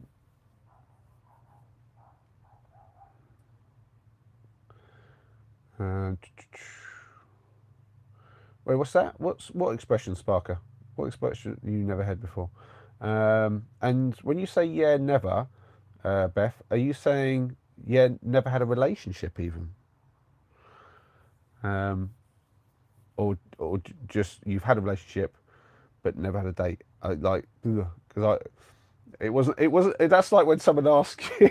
That's like when someone asks, do you want pizza or burger? And they go yeah, and I'm like, no, it wasn't a yes or no question. I give men face expression. Oh yeah. Well, I kind of got the gist of what she meant from it, but yeah, it's fair. I was lucky and had street, so was lucky. Oh, fair enough, fair enough, fair enough. Are you residential? Or are you a lot commercial, Michael? Because I know there's a very difference between those two sectors, essentially, almost like different industries, really, when you think about it. But they were obviously about the same, but there's a big difference how they run. Because I've known some guys who had like commercial work. It's like pretty much like 100% of it. Wow, really? Is it something that you've not ever been interested in, then, Beth? That's because I'm aware there's some people that just don't really want that, which is fair. I sometimes wish I was one of those people. It would make life simpler if I didn't really want something like that. I mean, I'm grateful to have the friends I have, and I have some very good friends now. That has been a struggle in the past in my life, just through different issues happening and arising that have meant that some of the friendships that I did have when I was younger were ended outside of my control, and yeah, some just that they had a natural ending as well. And yeah, it's not that I have high expectations of a friendship, but I'm also not a fool, and I don't suffer fools easily either. So I'm very much I value people of quality, and if you're not a person of quality, I don't really have time for you. And it sounds a bit harsh, but I'm not a critical person, but I am also just not entertaining people who are going to just be like users and stuff. Yeah, I get that. I get that. I mean, I'll be honest. I've been through some trauma of my own, and I know how much that can affect you for how long in your life it can affect you as well. Like, um, and I'm aware that there are people with a lot more trauma than me, and I'm sometimes surprised at the level of function that these people still have in themselves, knowing how much trauma they've gone through. Um, and yeah, I'm aware that everyone's had their own different sort of things. So, but you didn't really answer me. I get that you've been through trauma, but does it mean that you don't want that, or is it just mean that you've struggled to find a way to it, or something like that? I mean, I'm curious, but don't tell me I'm prying if you don't want to answer. I'm very, very curious. Oh, and to be fair, I think I've said this to quite a few people. So far, very few people take me up on it. But I am willing to chat to people like on email and or WhatsApp or whatever. If like it has occurred to me that I could probably start some sort of like I'm aware that with I think I've mentioned this before. I don't know if anyone here at all uses Telegram, That's a really cool app that a lot of like people in other countries and some young people use, which is kind of like WhatsApp, but it's geared a little bit more towards like privacy and and you can basically have. I don't know if you could do this on WhatsApp. Maybe you could, but on Telegram you can have it where people don't know your number, but they can still come and chat to you because that you can give them your handle, and it just works like a messenger. And yeah, and you have a lot more control over like being able to like keep things like private and stuff like that. And I was thinking about maybe doing something like that, where I could have all the YouTube family and like just put up like a Telegram handle so that people could come and just chat to me if they want to. Um, the whole thing scares you, especially the physical side, if you get what you mean. Yeah, I get that. I think I get. I think I understand what you're saying. I mean, I'm putting two and two together, um, and have some general idea of what you might be talking about. Um, and I'm sending you big hugs for the fact that you had to go through anything, um, if it's what I'm thinking or even anything similar. And I get that. I get that. Yeah, and I think it's one of these things like for me, the physical side stuff is very complicated. Um, like it's something that I like had to work through a lot actually from my marriage. Was like I've always been quite a physical person, and when you're younger, that comes out in the old sex, um, like quite a lot because you know as a young man, hormones, all that.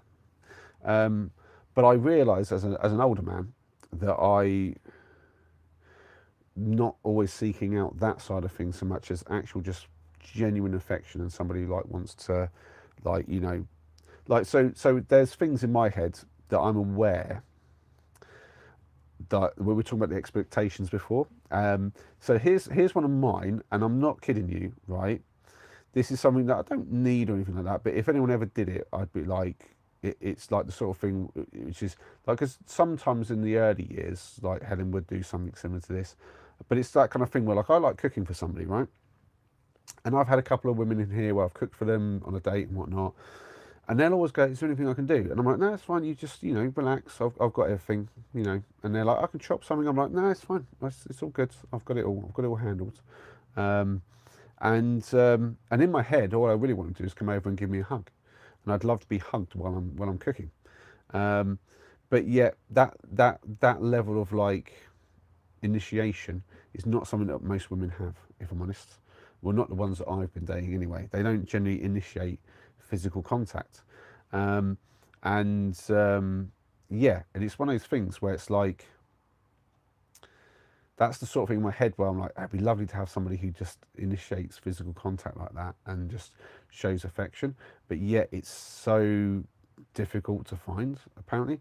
Um, but I wonder, anyway, because this is what I'm thinking in my head, is I'm wondering if that's the sort of thing that you'd also not like as well, or are you just talking the other stuff? Beth, basically, is what I'm wondering. Is like, is it all kind of physical stuff, or is it just that very specific stuff? Like I said, I gave up years ago why I have my animals now. Yeah, I mean, I have days where I feel like I want to give up. I'll be honest, Michael. Yeah, especially after a breakup, there are days where I'm like, it's rough. It's rough because I'm a kind of person, when I go in all the way. I don't go in half cocked in a relationship. I'm like, well, I'm either with the person or I'm not. I mean, you know, first few meetings, like you're testing people out and that, and you're sort of seeing where you are with everything and whether they're interested and you're interested. You know, there's a lot of feeling out to do. Um, but there's a point where you have to get in your head and you have to go, I'm either in this or I'm out. You know, you can't be 1 foot in, 1 foot out for like how long's that acceptable for? And like everyone's got a different feeling on this. Like, you know, it could be like a month, it could be a 6 months, a year, or whatever. And I'm like, if you're in something for like a year, but you're with 1 foot in, 1 foot out, you're not really giving it a fair chance, are you? Um, I feel like the key is to not like jump in with huge levels of expectations at the same time, but just it's something that I was aware of with Louise that I started realizing I need to work on, which is it's that like being able to, it's not about receiving unconditional love. It's about being able to give it. A lot of people fail to be able to just give unconditional love. Oh, good question, Sparker. Do I feel like relationships are a necessity? Yes, if you're talking relationships as in a whole, because we are social beings. So you need friendships, you need connection. If I didn't have my friends and I didn't have the boys, I mean, to be fair, the boys, it's not like there is connection there, but it's a very different thing. And I think this is one of the things that I think my ex struggled with. It was there's a long period where basically me and the boys were her only social connections, and it becomes like mainly the boys. That was very unhealthy for her because it's just like connection just with a child is not very healthy from an adult perspective. So I think adults need other adult connections, but it doesn't necessarily have to be like a partner, but you need somebody. And there's been the studies on this, and it's absolutely certain that you'll have a happier and healthier life if you have solid connections that you can with people that you can rely on. But in terms of having like a partner, I don't think that's a necessity. I think it makes life a lot better if it's something that you really want and you can have it. But if it's something you want and you can't have it, that's awful. And I think again, it's a very personal thing. So yeah, we've got a modded comment. Oh yeah. So your last bit of chat, Beth, it got modded. I can either show it or hide it, depending on whether you want to keep that bit private or not. I'll leave it hidden unless you tell me it's all right. But yeah, I get that. I get it. It's just that side. I could see how that'd be a thing. I mean, is it something that you want but you're scared of, or is it something that you just don't want at all? Not. I'm just curious. I mean, I just like you don't have to again. You don't answer. You don't want it. But this is fascinating. Hide it. Okay, that's cool. I'll hide it. Oh, we just said error. Try again. Hide it. No, I don't know. I think it's not shown anyway. Did I hide? I hope I haven't shown it. It's not letting me hide it. Hopefully it hasn't shown anyway. Yeah, but anyway, so I think I got sidetracked. But anyway, Beth, I was talking about the whole Telegram thing, but I've said before to a few other people, I do have my email in the bio, and if you can't see it, some people can't see it, which is weird. I don't know why it hides it from people, but it's essentially just campingrulesok@gmail.com. That's my email. It's really simple to remember. just my channel name at Google at gmail.com. If you want to get in touch, just send me an email and we can have a more private conversation because it's really interesting to me. I'll be honest, and I love talking to people about this sort of stuff. But I'm aware that while I'm quite open about talking about stuff on YouTube and on my channel, other people are not necessarily as open as me to talk about these things. I will admit the most personal, like inner thought conversations I've ever had are with Tim. Me and Tim have delved very deeply into like some really serious, just like rip the mask back and just like talk to each other about some really, really deep, dark stuff. Just really getting into the absolute like muck of it all. Yeah, some really inspiring and like eye-opening chats with Tim. Fantastic, really. Stuff that I've never even talked to with Noah, to be honest. Yeah, I think there's things I've told Tim that I couldn't imagine telling anybody, and he's told me some corkers himself as well. All right, Dan Gazin. Hi, Dan. Surround yourself with good people that support you, build you up, and also tell you if you are being silly. Yeah, I wouldn't have said silly, but being a see you next Tuesday, maybe. But no, yeah, I know what you're saying. You're exactly right, Dan. But the caveat to that is to make sure you're one of those people who builds up and supports the people around you. Lean into those relationships, and by that I mean you've got to do the work. You've got to be supporting those people, because I think that's a bit like it in here. I feel supported by you guys, but you turning up and let me just chat my stuff gets me out of my head sometimes. I'll be honest, like I had a struggle last night. I was in my head, and it's stayed with me most of the today. I've done a bit of work, listened to some music. It's slowly unwound my mind. But even just before the stream, I was struggling to find a positive strain of thought basically inside my head, um, and so then I was like put off doing the stream a bit longer than I meant to. And then yeah, then I get on the stream and chatting to you guys, and I'm just like, yeah, loving it. And like chatting to Beth, for instance, is just it's yeah, it's got me thinking. And Spark has been chatting with some really good ones as well. It's not visible. That's good. It's hidden. That's good. Dan saying, Molly, have you still got the same number? I was going to give you a shout or something. Yeah, it's been the same number for a long time, Dan. Give me a shout, mate. If I'm sure, because I don't think, have I got your number? I don't know if I have. I think I might have. But yeah, give me a shout, man. Give me a shout. I always feel weird, like being the first to kind of reach out, but you're always welcome, Dan. Hagamanto is in. Hi, Hagamanto. It's only downhill from here. Yep. It's I always say it's like that. Life is like that. The first half is the kind of the walk up the slope, and then the second half is the sledging on the way back down. And if you do it right, it's nice and fast and exciting. What's this? Michael saying politics then? No. It wasn't politics. It was something else. It was something just personal. That was all. Oh, we've got Lee in. Hi, Lee. He says, hi, mate. Hope you're well. Been in hospital for a minute, and I still cannot believe I'm so far behind keeping up with the camping world. But every day I'm still shocked about the news about Paul. Yeah, I think I mentioned him earlier in the stream. To be honest, he's been on my mind pretty much every day. I'll be honest. Paul comes to my mind almost every day. Yeah, either every day or almost every day. I'm not sure. Yeah, we lost a good one there. We really did. But I hope you're well. I hope you're. I didn't realize you were in hospital. Can you tell us what it was about? Or I mean, you don't have to if it's too personal. But yeah, I hope you're on the mend. I hope you're doing all right. Hang on, man, saying nasty forecasting. What are we talking about here? You talking about my metaphor for life? I don't know. I mean, that's just something I came up when I was younger, but it's a bit nonsense, really. Life doesn't work like that at all. Did we lose Beth, or are you still here? Hope you're okay, Beth. It always worries me when I'm talking to somebody on the deep stuff and then they suddenly go quiet. I'm like, oh, because I am legendary, and I mean legendary at putting my foot in it, I tell you. Oh, the fire's going nicely. Yeah, I am renowned for saying the wrong thing at the wrong time. You might have noticed I don't have a huge amount of filter, and especially when I get going, like there's not much stopping between here and here. Oh, good, you're still here, Beth. Good.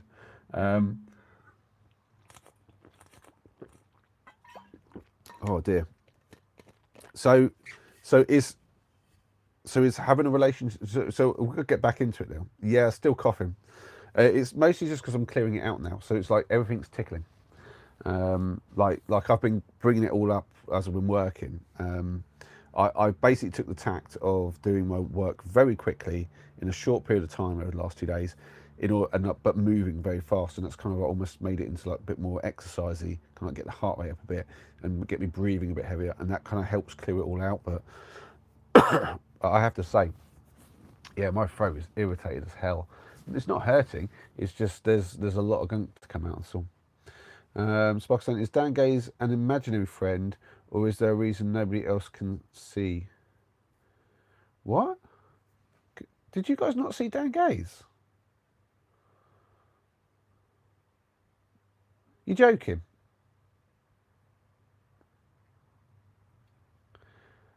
Hold on. Are you messing with me, Sparker? Oh, yeah. Beth's right. You might have the settings to just top messages only. You have to have all messages, otherwise you'll miss some stuff. Yeah, Rach can't see either. Oh, weird. So basically, if you, I'll show you on here because I've got the stream on here. So you just go to the button at the top here, the burger menu, and then you can scroll down a little bit, and you've got chat filter, and your chat filter will say probably top messages, and you need to click on it and go for all messages. So you can see that one's top messages, and you want all messages. Yeah. Um, yeah. This is how I mod the chat if I'm. This is on a different account of mine, my one that I listen to my music on, and I just like mod the chat from there if I'm watching from there. But I can do it from here as well. Um, there you go. Rachel's got the idea. She's changed to all messages. I'm going to try and change this around. This is not sitting properly at all. There we go. I'm going to try and get it level. That's it. This is what happens when you get old. I don't know if you need to be old to mess that up.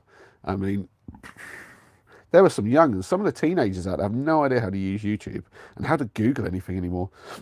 The girl, not the girl. I keep saying girl because you just feel in my head. You feel like a girl. The person, the furry person. I don't know what her name is. Their name is Jesus. That's hard. So anyway, they're a teenager, and you'd think they'd know everything about how to use YouTube, and yet they're on their profile posting, "Why can't I stream from my mobile? I've got the 50 subs I need." And I'm like, I did a quick Google search, like why you wouldn't be able to, and it's like, oh well, if you're below 18, you have to basically have 1,000 to do it on a mobile. And so I just replied to her post, and she's like, oh, I'll have to wait till I've got 1,000 then, because she's not far from me. She's got like just under 900. And I was like, wow, like just how's a teenager not know how to use YouTube or at least do a Google for it? That's mental. But so it's not an age thing, Sparker. It's definitely not an age thing. Does that mean you've never seen any of Dan's messages, Sparker? Surely not. Hey, Kit's back. Hi, Kit. How you doing? Yeah, the chat is doing okay. I mean, to be honest, we've had it go crazy before. Well, I can't keep up with it. It gets a bit crazy. But the chat is bang on right now. I have got a bit sidelined. Me and Beth were having a nice conversation, and I did have it. What was the question I was wanting to ask Beth? That was it. I was trying to ask you. So you said that relationship scares you, like the physical side, but is it something you still want? Like, is it something you'd like to have? I was watching a clip actually from on YouTube from House about like a couple who were like asexual, when it turned out the girl was just pretending to be because she liked the guy so much, and the guy just had some sort of tumour that was causing it, whatever. But there are a lot of people who identify as asexual. I've known some people who think that they kind of are. Yeah. And to be fair, when I first met Noah, I thought he might be, because he was very much not like the rest of us guys. But it turns out he was. He just didn't really show it the same. But and if anything, he's worse because he's polyamorous, which means he can have a lot of tail if he wants it. But yeah, so I am interested, Beth, if you don't mind saying. Oh, so you're happy on it? That's fair play. That's fair play. Yeah, I've got to admit, that's not where I stand. I definitely, even though Sparkle was asking me, and I said I don't see it as a necessity. For me, like, it is something that I really want. I like, yeah, it's a priority in my life, realistically, to find somebody. But it's also something I know that I can't rush, and you can't just force it. So you find the right person when you find them, and but you're not going to find them by not looking. I mean, it's a bit like you can't win the lottery without buying a ticket. You know what I'm saying? So you've got to get yourself out there, and you've got to be looking around. You've got to be meeting people. I'm just trying to figure out though if there's better ways to do it, like better ways to find people to go out on dates on and explore, better than just going on dating apps. Because I do have this, and I hate to be the one to say this, and this might be a bit of an unpopular opinion, or maybe it's the popular opinion, I don't know. But I do feel like most of the people on dating apps are the ones that can't find a date in real life. And I kind of put myself in that same sort of thing-ish, because I pretty much haven't dated anyone except someone I found online since I was like very, very young, like university age. And the first person since then I'd say that I found anywhere but online is Louise, and technically that was online, but she found, but I'm talking not on a dating app, basically. So yeah, because I think all the people on dating apps are the people who are alone and are really actively trying to look. But I feel like there must be some decent ones out there. There must be decent ones. Maybe I'm just not matching with them. I don't know. I can only go from my perspective. I can't manufacture like the missing data for all the other millions of people doing the same thing. Um, but yeah, I just feel like maybe dating apps is not the best place to find the most quality people. Um, but I don't know. I'll probably give it another shot and do a better job of it because I was pretty lazy with my profile as well. Um, so yeah, I feel like I might do that, and I'll probably make some videos out of it. I feel like that'd be pretty interesting video stuff to do, like like how it works as a van life to go dating and stuff like that. I'm sure that'll probably trend quite well on the algorithm. How long have I been single? Asks Rach. Cool. It's a little over a year now, I guess. Yeah, just over a year. Like, I mean, it depends where you define it, but like, if we're talking like from when like it was like official, I would say probably about like 14 months ish, 15 maybe, something like that. Um, and but yeah, but I mean, the thing was over long before that. I'll be honest. Um, Sparker saying I've been on antidepressants for a good few years, and physical contact is unnecessary at the moment. Yeah, I can see that. I think everyone's in a different position in life, and yeah, if you're dealing with a lot of that, it's throwing somebody into the mix is not probably going to help. Tried and tried again, but we've lost. Hold on, there we go. Sorry about that, people. It just had an internet issue for a second. So we've got Michael saying, tried and tried again, but the dogs are better. The THR, I don't know if that's the rumours aren't. Oh, the rumours aren't true, but I do okay with my job. The rumours aren't true. I think I know what you're saying, but yeah. They're saying, I'm sure I'll meet someone someday. I'd really love to have a small family. All right. So wait. So now, when you say a thing like that, Beth, it makes me feel like that you do want to have a relationship with somebody, but so, but then you say, because that's the thing. Like there are lots of people out there, right? And I will, and I'm going to say this, right? This is Tim would call this the hot take, right? And I'm going to say it now, right? There were loads of people out there, and I see this especially I think I see this from, there's a lot of women who post like on social media about sort of relationship stuff, and I don't know if I just see that because that's like I've clicked on a few and then suddenly the algorithm is sending it all my way, or whether it's like there is a lot of women doing that and men aren't really. And I've seen a few guys maybe talking about stuff, but there seems to be like a lot of polarizing around that, and I won't really get into all that. But from my perspective, I see a lot of people, and I'd say predominantly the women on this, going on about how like they're happy being single, and you have to be happy being single before you go in a relationship, and all this nonsense. And I'm like, what are you talking about? What are you talking about? I mean, yes, you have to be able to get on and get on with life as as an individual and on a solo basis. Um, but if you really want somebody, if you want a relationship, you don't have to be happy like I mean, you have to be happy, but what I mean is you don't have to be happy being single before you're allowed to have a relationship. You should be able to own it and go, look, yeah, I'm fine being single, but I'd be happier in a relationship with someone who's loving. I mean, like, what's wrong with like admitting that? That's mental, but it seems to be like this thing people can't admit that out there. I'm like, no, that's a totally normal thing. Like I'm fine, I'm all right. Like I'm not amazing, but I'm all right. Um, but if I met the right person and had somebody to spend the rest of my life with, damn, that'd be amazing, and that would be way better than I am now, no matter how good I am. And like to not acknowledge that to yourself, it's just weird. And I think this is the thing. So some of the ladies I've dated, they're in that situation where they're convincing themselves that they're fine being single, they're happy being single, but if they find someone, it'll be all right too. I'm like, why are you setting yourself up as if like oh, it's just a sidestep, it's not, it wouldn't be an improvement. Like accept it for what you want. You're out here actively trying to find dates. You clearly want this. Don't do that thing where you're trying to pretend you don't. It's weird, it's ridiculous. But then obviously with Beth it might be a complete different thing, so that's why I ask. because you're definitely coming at this slightly from a different angle. You're not someone I've just met who's on the dating apps, so it's a very different kettle of fish. A bit like Sparker when he tells me he's fine on his own. I'm like, yeah, like, I can well, not his own, but like fine, like sort of like as he is at the moment, how he's doing. So it's like, yeah, I'm not seeing you out there on the dating apps either, so I accept you're in a different position in that too. Anyway, what's that? That's me, Chicky. I don't see the point, but I'd like a family.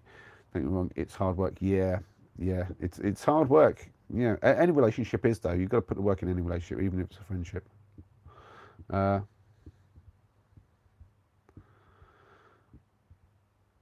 I mean, to be fair, Beth, you don't have to have sex to have a child anymore. I mean, that's one way that science has helped us all, I guess, in some way.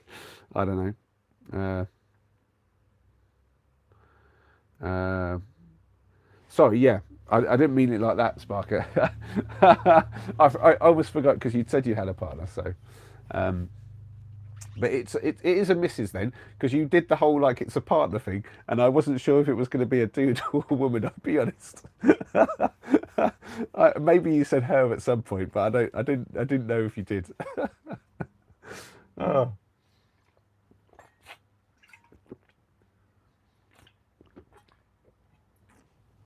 So how long have you? Does are you guys married or is it?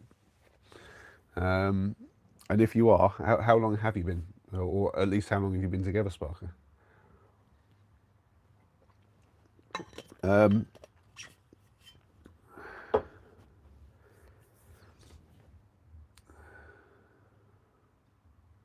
yeah, I get that though, Beth, about you wanting to be a mum. Yeah, I bet you'd be an amazing mum as well. I think you would. You get a sense of people, like, and I can sense you'd be a lovely mum. I got to admit, I'm kind of like I don't think I'd be wanting to have any more kids. I think it's one of these things. I've definitely like I think the youngest woman that I've dated since the breakup, she was 31. She already had a little girl. There was no talk about whether we'd want any more. And I always think about it like, wait, saying why don't Molly and Beth meet up? I don't think that would work out somehow. If you're suggesting what I think you're suggesting, um, the she's saying she wants a family, for instance, and I've already got mine. And as I was just saying, I'm not really thinking that. I mean, I think for the right person, if that was something they really wanted, like I'm that kind of guy where if I'm really in love with somebody and they want something, I'm going to do everything I can to give it to them. But yeah.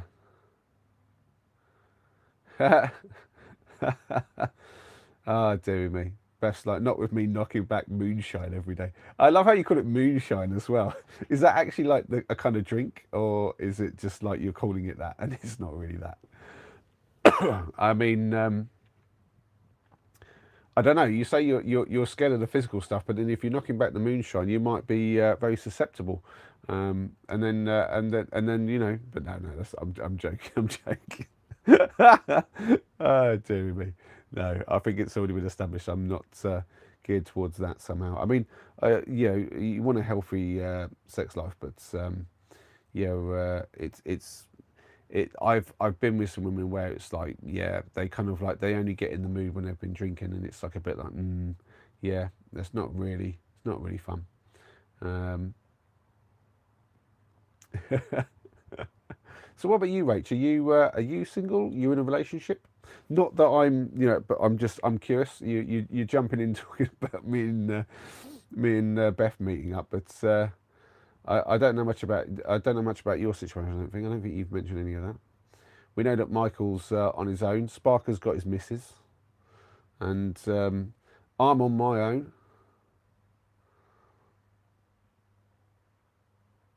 I don't know if we've got anyone else actually in the chat actively at the moment. We did have Kit in, but he hasn't said much since he said hi. I don't know if Kit's still here. Yeah, we don't know much about Kit at all, to be fair. Not that I know of, anyway. He's one of those mysterious ones, aren't you, Kit, if you're watching? Oh, dear. I do think though it'd be quite interesting if we could set up something on the channel as well. If I ever got like a big channel, like where I got a big following, I think I'd do that. I think I'd be like, right, we need to have a section for people to come, like because I can do the whole community thing now where people can do posts and stuff like that. I'd like to do something where I can get people meeting up if they're safely. If they're interested in like if they're in the same sort of stuff and like interested in meeting up, maybe seeing if they're right for each other. Because I do feel like in some ways YouTube does seem to be a slightly better medium of meeting people than like dating apps. And it's not necessarily meeting people for dates, but obviously if you're meeting people, I think that's the thing. As I was saying before, like I'm trying to think of ways that I could actually go about actively trying to find people that might have similar interests and find people who aren't just out there on dating apps trying to find a partner, but actually maybe just getting on with their single life, would like a partner, but aren't necessarily actively going down that route, and so maybe they don't have that checklist of things. And then, like, if I just go up and say, "Hi, can I have your number? I really like you," and if they're single and they go, "Yeah," and then we can do it the old-fashioned way. I feel like that might be if I find the right activities to do, that could be quite a interesting way to do it. And just because when I was younger, I didn't have the confidence to necessarily do a lot of that, but I think now I could just literally just go up to a woman and just be like, I think you're really beautiful. Can I get your number? Like, not a hard thing to say, basically, or something along those lines. I mean, it depends on the situation what I'd say, but I think meeting on YouTube though, if you've got people like, obviously the algorithm is quite good at taking you to the things that you're interested in, right? And if you've basically met on YouTube, you're interested in some of the same stuff. Let's face it, that algorithm is actually, it's a byproduct of what that algorithm is doing. It's bringing people together. This is how you get people like all like the people rage baiting, or you got all the trolls and like they're all grouped together in some ways, because that's what the algorithm's done. It's funneling these everyone together. So all the people who like a certain bit of camping, for instance, it's jammed all the camping people together, and it does that. It's not necessarily segregating people, because it does try to keep people moving into different groups and showing you different stuff. But my lord, if it doesn't bring people together. And I'm like, yeah, when I think about it, that's kind of like a byproduct of the YouTube algorithm, bringing people together.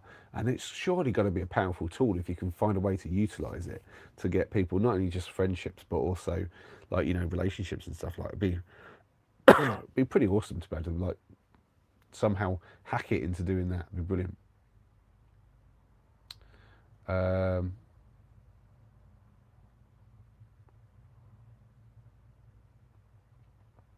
yeah, Michael's like, been here just because we've got the same line of work. Yeah, I appreciate that, Michael. It's pretty cool of you to do that.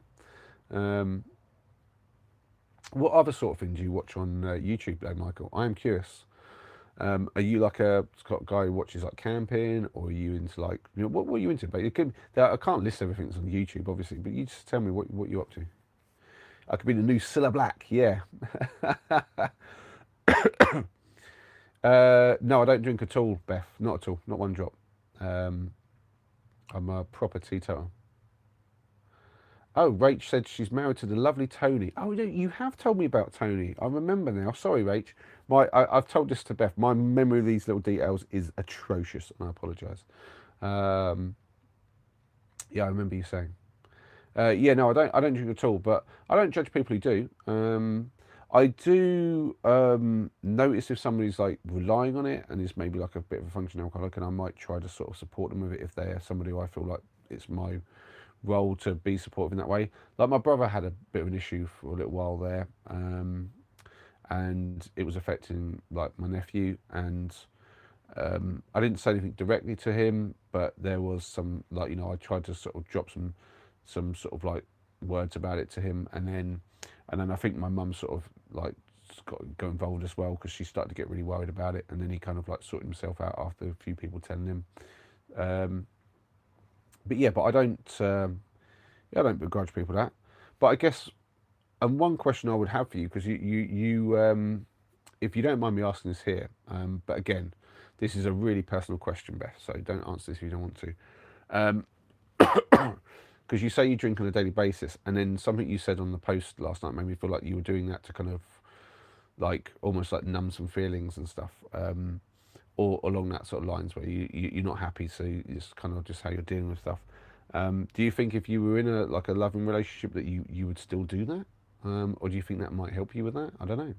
Like for me, just to get back into like talking about me a bit more, and if I'm asking all these personal questions, I've got to be talking some personal stuff of my own as well, surely.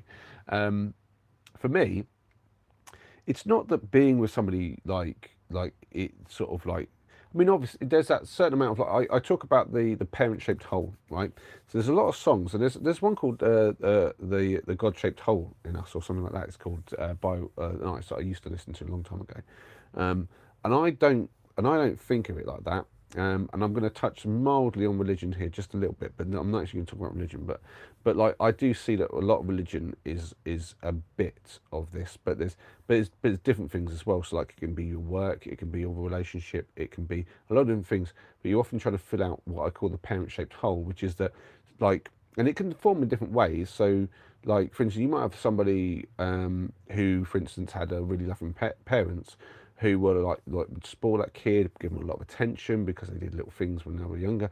And like the first time you walk in, you get applause, and then the first time that you draw a picture, even though it's complete tosh, everyone loves it, and then like you don't have to put a lot of effort in, you're getting a lot of praise. But as you get older, to get that same level of praise, you've got to keep putting more effort in, and it becomes very difficult to kind of get that kind of sense of like achievement and like almost like it's like the like I don't know. It's like it's hard to explain it, like how you might feel. And everyone's going to feel that differently, and it might come from different ways as well. Like you might never had the loving parents, and then that hole's just there anyway, and it might be a bit more of an abyss type thing. I don't know, but anyway, but it's whatever shape it is, whatever it was formed from, whatever your sort of child parent bonds and stuff was there, and it could be other people in your life if it's not your parents, but whoever's your significant bond sort of type thing, or lack thereof. But essentially, to me, it's what I call like the parent-shaped hole. It's like what you had, or what you didn't have, and that you don't have now, or you never had, that you're trying to fill. And we fill that in different ways. And of course, like there's different things that can do that. And for me, I do feel like a partner is that fills that a little bit. But what I do notice is that when I don't have to be thinking about that, and if you have that level of support from somebody, I do notice that I'm sort of a better version of myself. So I kind of like, I do less of the bad things, like my bad habits sort of kind of like get minimized quite a lot, and I have a lot more energy and a lot more focus, just because I'm in more of a positive sort of way of mind and stuff like that. So yeah, I don't know. But anyway, that's what I was asking anyway. Um, um, So Michael saying wood carving, camping, and history. There's some good free movies with ads also. Oh, that's quite cool. So yeah, the history thing. I'm not too much into the history, but yeah, wood carving and camping. I've watched a fair bit of that. I don't watch as much camping as I used to. Be fair, same as much as I'm not doing as much of it. Yeah, I kind of go through stages in life of watching different things, I guess. But yeah, a little bit of wood carving, always interesting. Yeah. There we go. Oh, look, Sparker's well into it. Yeah, that's fair play. Beth was saying, I can't lie, I enjoy a tipple. Fair enough. Oh, Quintin's in. And said, I love a tipple myself, and then got modded for it. I'm going to show that. Sorry, Quintin. Very insightful, Molly, says Rach. I don't know. I like, basically, and I think this is the reason why I'm drawn to doing this for my videos, maybe. Like, I do think a lot about, like, relationships as a whole, whether it's, like, a partner or friendships and things like that. And yeah, I think the human connection sort of stuff and the way that human mind works, things like that fascinates me. It really does. It's probably the thing that's been the most consistent throughout my life in terms of things that I think about, and it's fascinating me. So there's been times where I've done a lot of walking and hiking and camping, and then periods where I've maybe not done so much as that, and then I get the bug for it again. And it's the same like that with anything. So like with the YouTube, I kind of was into it for like 9 months of just solid, like every week getting stuff out. and was like really working hard at it and was really passionate about it. And then I kind of just burnt myself out on it a little bit, if I'm honest. And I was and I think there was a bit of that, and also what happened with the personal relationship stuff, kind of like just really sapped me quite a lot with that. And so yeah, so then I do a lot of thinking again, and it's like, but and I do feel like I'm particularly honest with myself about how I think and feel about things, whereas I see people around me, um, kind of almost lying to themselves quite a lot. The denial about how they think and feel, because there's like, I think I don't know, we've ever talked about this on the channel, but I've definitely talked about this with some other people, where in my mind there were like three like layers to people's personalities, where it's like the inner self, which is who you are, and you barely even notice that that's there because it's all a subconscious kind of thing. You don't even really necessarily consciously think about these sort of things, and it's like the driving force behind pretty much everything you do. It's where a lot of the selfishness comes from and things like that. And then wrapped around that, you've got like what you call maybe like the inner facade is what I call it, which is what you tell yourself you are or you want to be and you're trying to be, and maybe like the kind of like, so like you might do something out of spite, you know what I mean, like you might just be nasty to somebody because they annoyed you or whatever, and that's the only motivation you've really got. But you tell yourself some level of justification, oh, they were doing this and so they should get it, and like, and you realistically what you're telling yourself is that you wouldn't do it without justification, and that's your like your inner facade, trying to tell yourself that you're the hero, even though sometimes you're not the hero and you're the bad guy, or whatever. You know, I mean, that's just a really polarizing sort of example, but it can be really small stuff as well, just like the choice of doing, like, you know how lazy you are with whether you want to get up and do your work today, and the real reason that you just couldn't be bothered. You might hide from yourself or whatever. And then there's the outer facade, which is what you show everybody else, and it's like kind of like the story you tell everybody else. So there's all them different layers, yeah, and I think about that a lot, and I try my best to consciously engage with my inner self, because it's something that I see people very rarely doing. They're almost like just not even aware that it's even there, because it's just all subconscious. Because they did there is some numbers on this. I can't remember what it is, but I think it's something like about, it's somewhere between 5 and 10% of the day we're actually consciously making decisions, and consciously focused on what we're doing and making like conscious choice basically. Um, and the rest of the time it's like this autopilot of us, of our subconscious mind, just doing it for us. So if you think about it, anyone who can drive here, for instance, you don't, like when you're first learning to drive, it's a very different thing. Everything has to be consciously done. It gets very exhausting, and you have to think about everything. But once you've learned it, and this is, you can translate this to any skill that you do, whether it's like you know, playing football or whatever. You don't think about, once you're good at it, you don't think about the exact sort of process of what you're doing. So when in a car, as you're driving along, if you want to turn to the right, you check whatever mirrors and blind spots you're going to check, you flick the indicator, you do all the pedals, you change the gear and all that sort of thing, and you adjust everything without thinking. You're not really consciously thinking of every little thing you're doing. Your main conscious brain is just saying, I'm going to turn right here, and everything else is taken over by the muscle memory, if you want to call it that, but the subconscious, and it's all autopilot, and you're just making the odd decision. And so, and they've done the numbers on this, and I'm not sure how they figured it all out, and I'll trust the experts to a certain level of this, because it makes a lot of sense. But they reckon about 5-10% of the time, I think it's about closer to 10%, is that, and it's like if you try to go beyond that and try to consciously think about more. So this is where being mindful comes in, is you're trying to consciously take control of your decision processes and be conscious of what your subconscious is doing. The problem is that's taxing, because your brain can only handle so much. If you try to do 100% all day long, you'd destroy your brain, and you just couldn't handle it.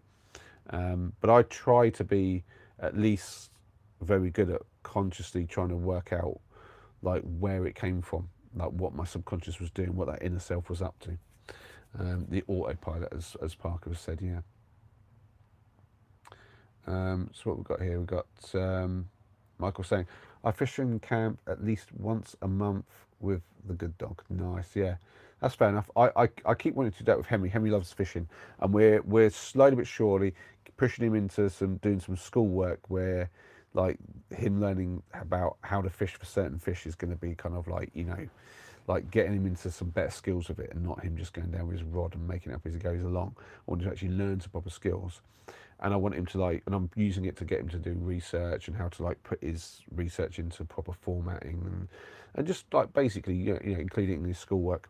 And with the idea that eventually, once he's got enough of a knowledge base, that I might start taking him out to places on adventures where we can go in the van, park up somewhere new and cool, and me and him can go out and do some, like he can go and fish somewhere, but sometimes me and him can go out and maybe do like a night camp if he wants to do night fishing anytime.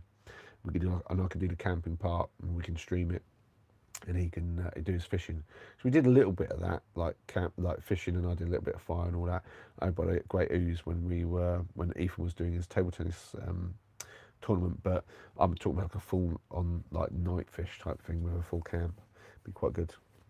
Weirdly, wood carving was how I got into camping, says Sparky. I don't know if that's weird. That's one way to get into it. That's for sure. Quentin saying we're all very much conditioned. The core ego is the true self. Yeah, there you go. The core ego. I mean, there is definitely, like, I'm thinking of all this stuff myself, and I come up with my own terms. But there's definitely like philosophies out there, and like, proper names for a lot of this stuff. So I'm just spouting my own thoughts. I'm going to clean 6 years of autopilot, smile, nod, and they're always right. Yeah. Oh, do you know what? That makes me. Do you know, I learned that, I don't know, a year or so ago, is the whole saying of the customer is always right is not the whole saying. It's the customer is always right in matters of taste. And I was like, that makes so much more sense.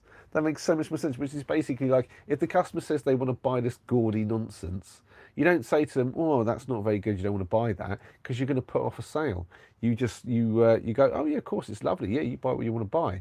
Um, and I get that. You don't want to correct a customer for nothing that you don't need to, but at the same time, it doesn't mean the customer's always right. So I've never pandered with that with my window cleaning. Like, if a customer phones up and says there's a spot missed, I'll go back and try and solve it. But I'm very quick to say, "Oh no, that's on the inside, mate. If it's on the inside."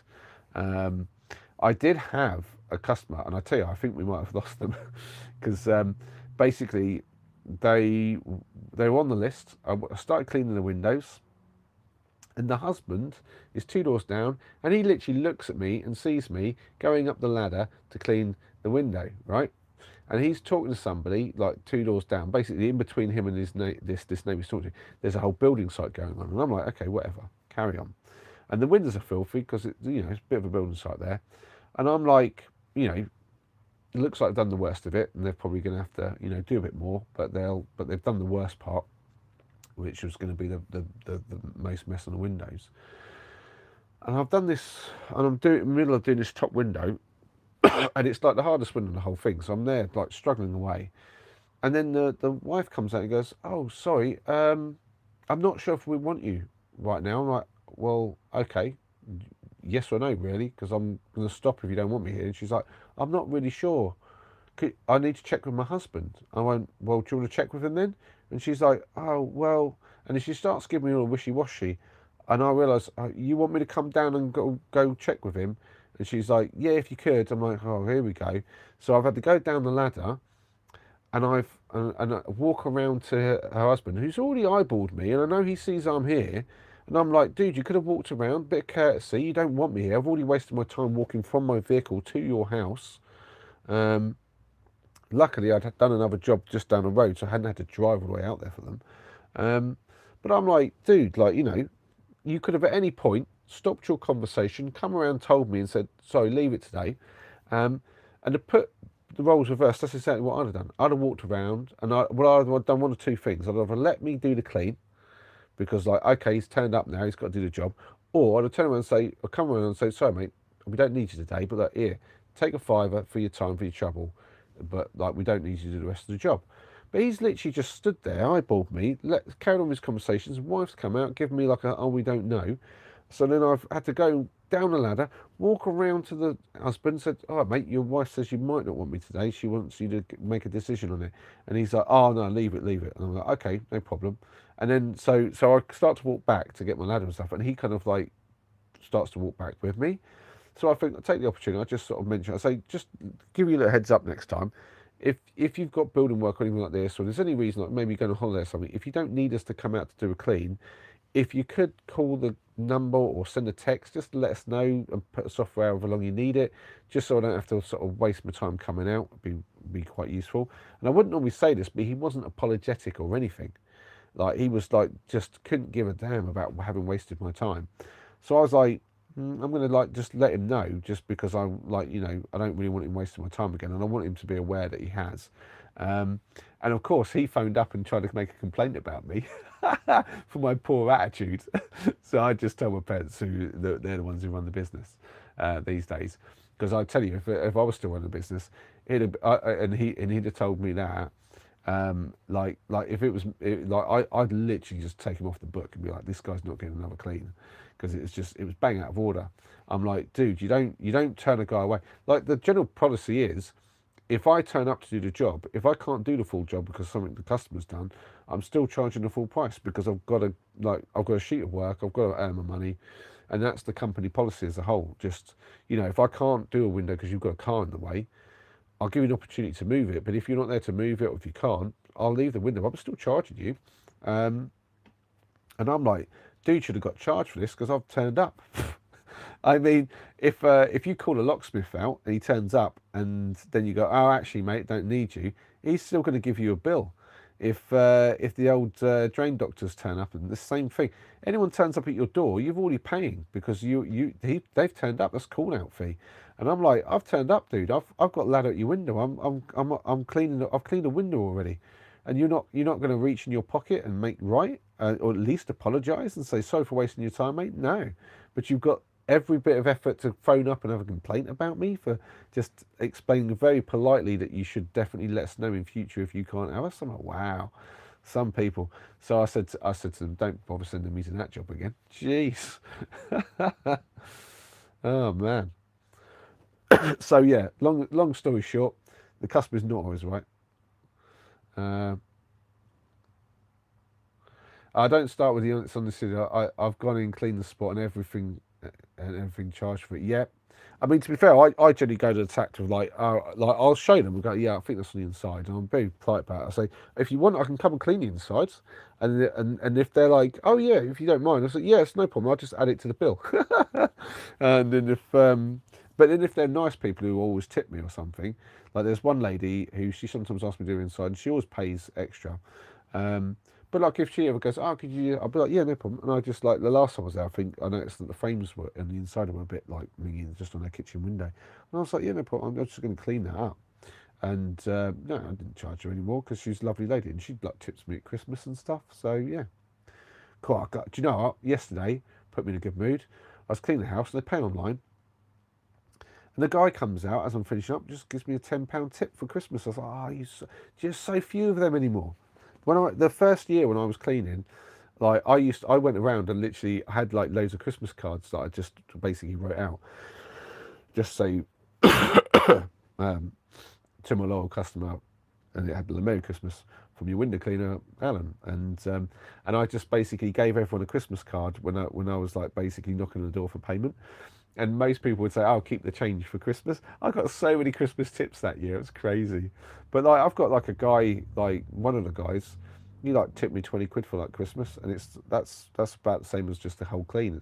So some people do the tipping still, which is really respectful, really solid. But yeah, it's a bit of a dying thing though.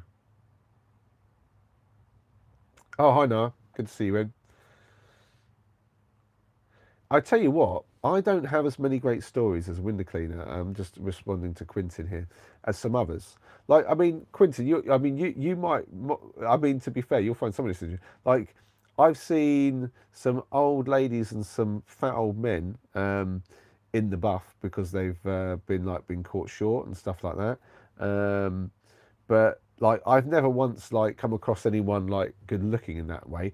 But I do know a couple of guys who've actually like stumbled across like a a situation like that. The funniest one I've ever had though was when I was like a delivery driver, and there was a woman who was literally, she would almost without fail have just her dressing gown on when she answered the door, and she wouldn't even have it done up properly, and she was pretty much trying to flash you all the time. And one time she even asked, "Do you want to come in?" I was like, "No, no." I mean, she was, yeah, she was rough. It's the only way I could explain it without being rude. And I was like, "No, no." Like the whole rule was, don't go in the house as a delivery driver. Just don't go in. Like no, but yeah, I mean, as a window cleaner, like I find the funniest thing is when I'm climbing over a wall and someone sees me and they think, is he burgling it or is he a window cleaner? And they come up and they go, sorry, are you a window cleaner? And I'm like, yeah. And they're like, oh, right, so I just was worried that you might be burgling the place. I was like, no. And to be fair, if I was a burglar, I'd probably still tell you I'm a window cleaner. And they went, oh, yeah, of course. But I've got all the gear on. I'm like, what else do you need? Like, I mean, whatever. But I like going to somebody's back garden, go up to the windows, and they've got just like iPads, laptops, all just sitting there, and you could just, and I'm like, guys, close your windows. Honestly, I mean, I've been through somebody's back gate, not even locked. They've got all the patio doors open, everything's open, nobody's in. I'm like, what on earth are you guys doing? Where's your security mind? I'm like, this is mental.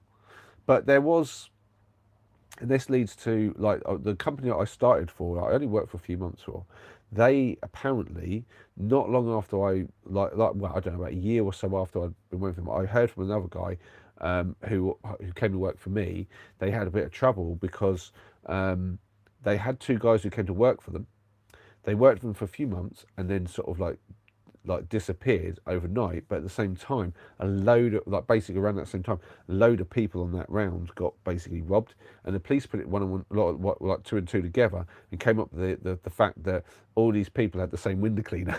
And what happened was these guys had got the job so they could just use it as a way to case the houses that had all the low security, and all the thefts or robberies or whatever were essentially really easy targets where they just had things open and a lot of valuable stuff just laying around. And yeah, they I think they got found out, but just yeah, it's one of those things. The most stupid thing. I'm like, why would you do it all in one go? Like you'd at least be smart about it and just do like one every now and then. Like just like I don't know. People are so smart and so stupid at the same time. I'm just like whatever. But yeah, stuff happens. Michael, to a woman next time, I'll put the ladders on the car. The window will be clean. What? Oh yeah. Ah right. Yeah, yeah. You're talking about the cars in the way. Well, I'm not. I'm not too far behind. That's right. Yeah. Molly, you're cleaning the wrong windows. Laughing at. Yeah. I say I've done that. I've cleaned the wrong house once or twice. Have you done that, Michael? Where you've done a whole house and then you realise you've done the wrong one. Either because I thought I was like I did that yesterday. I started at because I have number 9 and number 10 on the same road, and for whatever reason, only one of them was on the sheet. I started cleaning one and went, oh, it's not on the sheet, and then I'd only done like 2 windows. So I was like, oh, it's all right, I'll carry on, and then did the next one. But yeah, I mean that stuff happens. I've had cleaners where they've gone to the wrong village though.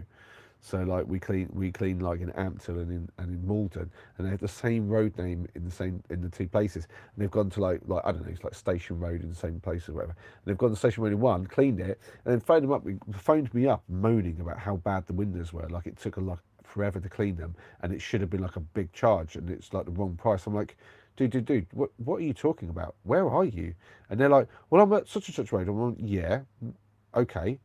Are you sure? And then he's like, yeah. I'm like, because we've definitely been doing this one for like a long time. It's not a first clean. He's like, well, it was definitely a first clean. These haven't been cleaned for like years, decades. And I'm like, well, I don't want to tell you. Somebody was there last month, the month before. It's a 4 weekly deal. It must have been like, was there building work? And he's like, no, this was case. I was like, I don't know what to tell you, mate. Are you sure you're on that road? And he's like, yeah. And I'm like, in Ampthill, right? He's like, what? What is in Ampthill? Well, where were you, mate? And it's like, ah! And he's like, oh, and off he goes. And he cleaned and what it was, that was it. He cleaned the front, and he couldn't get access to the back as well. And I said to him, you realise I've told you enough times, do the back first, not the front, so that you know you have access to the whole job. And also, if you'd have not had access, you'd have called me up and said, I can't get access and they're supposed to be here. And I'd have been like, well, yeah, we'll tell me where you are. We'd have worked this out before you'd cleaned anything by mistake. And all you'd have had was the kind of like the erroneous journey to the wrong place. But I was like, wow. But he'd spent like, apparently like nearly an hour cleaning the front of this house. I was like, you joker? Oh man. Yeah, that's the tip, Sparky. If you're a burglar dressed as a window cleaner, noted. Yeah, no, don't do that. Not recommended. Um, how does an intruder get into your house? Intruder, like intruder window. Yeah, no, I tell you, people leave doors open, they leave windows open. Yeah, just it's mental how like a lot of people are good, but there's so many people who don't. Um, yeah, I think it's well. You know, I was saying about the great story about the case in the houses. I think it's a good idea in terms of like if you were like just pick your targets and go, okay, this place has got loads of swanky stuff, very bad security, and like you maybe got like a dozen targets on there, and you picked one every few months, and I think you might get away with it. Um, but you'd also have to change how you did it so that it didn't look like the same MO every time. But I just feel like it's too easy to get caught that way. Whereas I've seen a show a long time ago where they got a guy to like rob a place. He was like an ex-convict, and he worked in security these days, like telling people how to actually secure homes. And they got a family who volunteered to be like the guinea pigs, and they basically had the guy try to rob the place. And they said, look, you guys just go about your business for the next week, and at some point he'll try to basically like do a robbery, like burglary, and see what he can get away with. So he cases the place for a day or two, figures out their routine, and then when he knows that they're all going to be out, he goes around the backyard, finds their ladder, puts it up to the son's bedroom because he's left his bedroom window open, goes in. They think the dog's going to save the day. I'm not joking. He goes down in the kitchen, gets some like ham out of the fridge, and just feeds the dog the ham because the dog's like barking at him, and the dog's like happy now. It's got something to eat, and he just spends his time just going through the house, slowly going through drawers, and like looking through everything and just taking everything of value, and he literally empties out some of these drawers, fills them all up with the valuable stuff, and then he goes outside. He gets the car keys from the kitchen, mind you. He goes outside to their car, like, and it's like, and if I remember rightly, I think it was a convertible. I think it was already down. I don't think he took the time to put the top down. I think it was no. I think he might have even took the time to put the top down. I'm not sure, but he basically loaded up this car with all of their stuff, right? And then like their car with all their stuff, and then as an afterthought, he goes back in, he takes the dog, puts it in the passenger seat, and then drives off.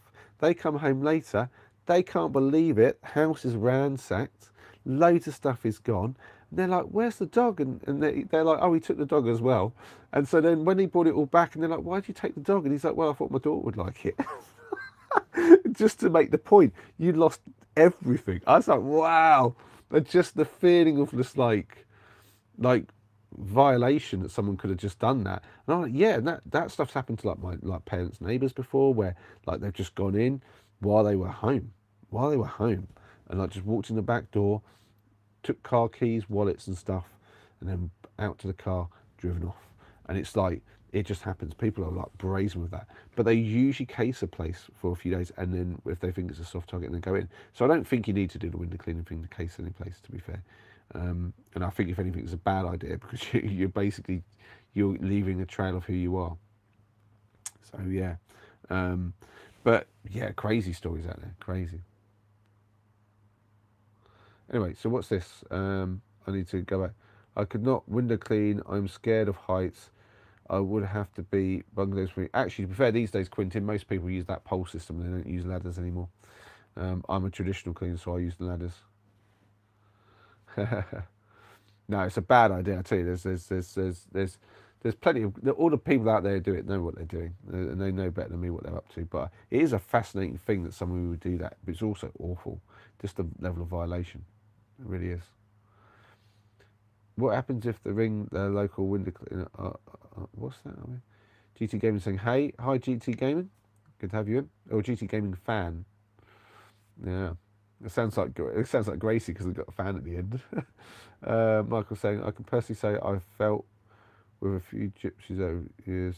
I've got so many mum nans on the rounds. I'm not sure what you're saying, Michael, but I think I get you. Yeah.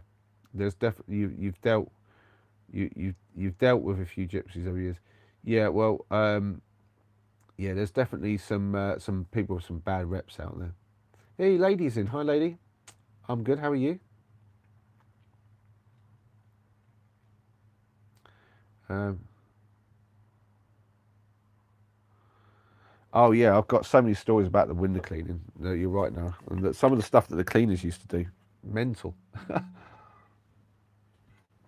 I'll be honest, it's one of the problems with the industry. It's not a very high status job, um, but the money's good. Like the per hour rate that I earn is pretty fucking, it's pretty solid. It's pretty solid, but it's also very flexible and it's a really stable job because essentially in residential, you've got like hundreds of customers. You lose a few, you just gain a few. It's not difficult to go out and pick up new work if you need it as well. Um, and so it's not like you've got a like in my case you don't have like a boss who's going to go you're fired, off you go. So you have like a level of security that you don't have like maybe if you work in an office or if you work at Tesco, something like that, you know and if I'm like poorly for a week, no customer's going to notice that I'm like a little bit behind. That, well, some do, but like a very few do. um, the downside is you have to work for your money. You can't just clock in and clock out and expect to do very little. But and it's a physical job, so yeah, you have to have that in mind. And you don't get paid sickness or paid holiday, so you have to earn enough to cover for that, sure. But it's yeah, it's a solid enough job. It really is. But the problem is the status means that even if someone could earn like only half as much as they would as a window cleaner doing the same amount of work in a year, um, they'll still take the other job if it's like maybe working at a school or working at a bank or whatever, because it'll have more status. They can say like a job title that makes them sound better. Um, and I get that a little bit. On my dating profiles, it's like if I put down that I'm a self-employed window cleaner, that doesn't sound anywhere as good as some sort of like in the city kind of job, like where it sounds like I had to like go to university to get like a degree and then like work my way up and then like I'm now vice president in charge of whatever, blah blah blah. Like Noah's like could eventually be CTO at a company or something like that, and it's like that sort of stuff sounds impressive. And even if he was earning the same money as me, that would still be a better job in terms of a status thing. And it's like, yeah, it was. I mean, he earns more money than me anyway. Don't I? I do not earn much money because I don't do much work. But it's. But yeah, I mean, but it doesn't have much status. And even when I was like the boss and I had like 15 people working for me, I'd have to get anyone to be like impressed with my job. I'd have to explain that I actually owned a company and that I had like lots of people working for me. But then you say, and they go, "Oh, well, what would you do?" Oh, it's a window cleaning like industry, and they're like, "Oh, okay." And you can tell they immediately they're like, "Oh, it's not that big a deal then." And I'm like, "Well, yeah, that's it's just the way it is." Um, but anyway, so my point is because it's low status, not a lot of people really want to take on the job, and because you've got to work for the money.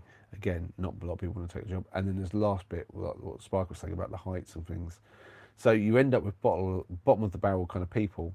And yeah, I've got some stories about some of the guys that work for me. Some horrendous attitudes, I tell you, just the most incredible attitudes from people. Like some of the worst stuff I can think of is there. I mean, there was guys trying to steal work from me, but there was one guy who literally, I like, I kid you not, he applied for a job, and like his mate applied at the same time. He couldn't start for a while, so like he was like, I can't start for several months. I said, that's fine. I said, tell you what I'll do, I'll give your mate the job because he's pretty good. Um, and what I'll do is I'm building up around at the moment, and it'll probably be ready about the time when you need to start. I'll give you first refusal before I start like hiring for anyone else and advertising it. And so comes around, I give him the job. And mind you, the job he was on before was a night shift thing where he was earning like, I don't know, stupidly like low money, and he hated the night shifts, hated the money. And then he starts at this job, and he's like, "Wow, I'm only like 3 times the hourly rate I was at there," and it's like, and this is way better hours. I'm like, "Yeah, well, there you go, solid." And then like his attitude when he had a customer complain, and I had to send him back to the job, and the customer complained again, and I was like, "Okay, do you want to go back, or shall I check this out first?" And he's like, "Well, do you mind checking it out? Because like I feel like I've done a good enough job."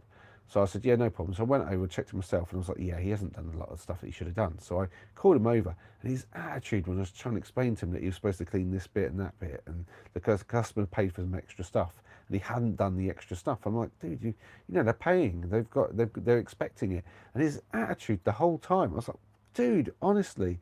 And then like he just wouldn't do anything he was like supposed to, and he'd have a big attitude, like a chip on his shoulder the whole time. And this is a guy as well who basically asked me for a character reference, so that he could like use that to get um, like what was he? He was trying to get supervised visitation with his kid, because he'd basically been to prison and stuff, and he needed to have he wanted to get to visitation again.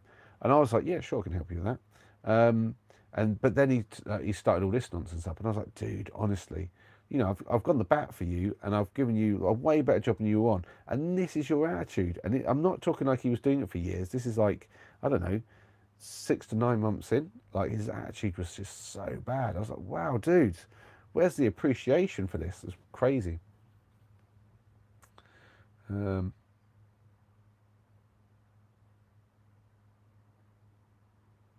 oh yeah, sorry, no, I've been talking a bit as well. Um, oh, lady didn't. How are you, lady? You came and said hello, and then did I miss you? Was I too slow? I hope not. Uh, keep this stuff for a standalone video. Now, I won't be making videos about my window cleaning stuff now. Haven't been behind in 7 years, but it's flexible enough to work around life. Window cleaner is a dark horse. Watch out, his missus left the window open for secrets of a window cleaner. Yeah, there's a movie like Confessions of a Window Cleaner or something like that, isn't there? Oh yeah. Well, here's the thing, Michael. We always wipe the sill, well, just free of charge, just part of the standard cost. That's like priced in. But if they want the frames done, frames is more solid. And then like I bet you get different customers. You get some who are like totally fine with paying more. Oh, glad to hear it, lady. Sorry if I didn't ask that before. I just looked up and realised I hadn't really talked too much. But what have you been up to today? Have you been working? No, you haven't been working. I remember now. You're retired, isn't it? Yes, I remember now. Have you been out trying to get more votes for the Lib Dems at some? No, I don't even know if there's a vote. I'm just talking nonsense. I don't know. I'm just recalling our conversation and what I know about you. But or maybe you've been spending time with those grandkids. That's probably what you've been doing, I suppose.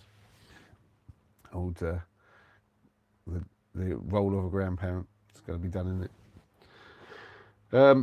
But I hope you've had a nice day. I hope you've been doing something nice and you've had a nice day. Um, right, I'm just looking. Geez, we actually got quite a few people in. So who's in? If you're a YouTube family, shout out in the comments. And if you're a newbie, shout out and tell me where you're from, and hit the sub button. Ooh. You've been home all day. Okay, that's fair enough. What's that? We had an elderly lady, £3 a front. What's OTMM? But are you saying you charge her £3 for the fronts?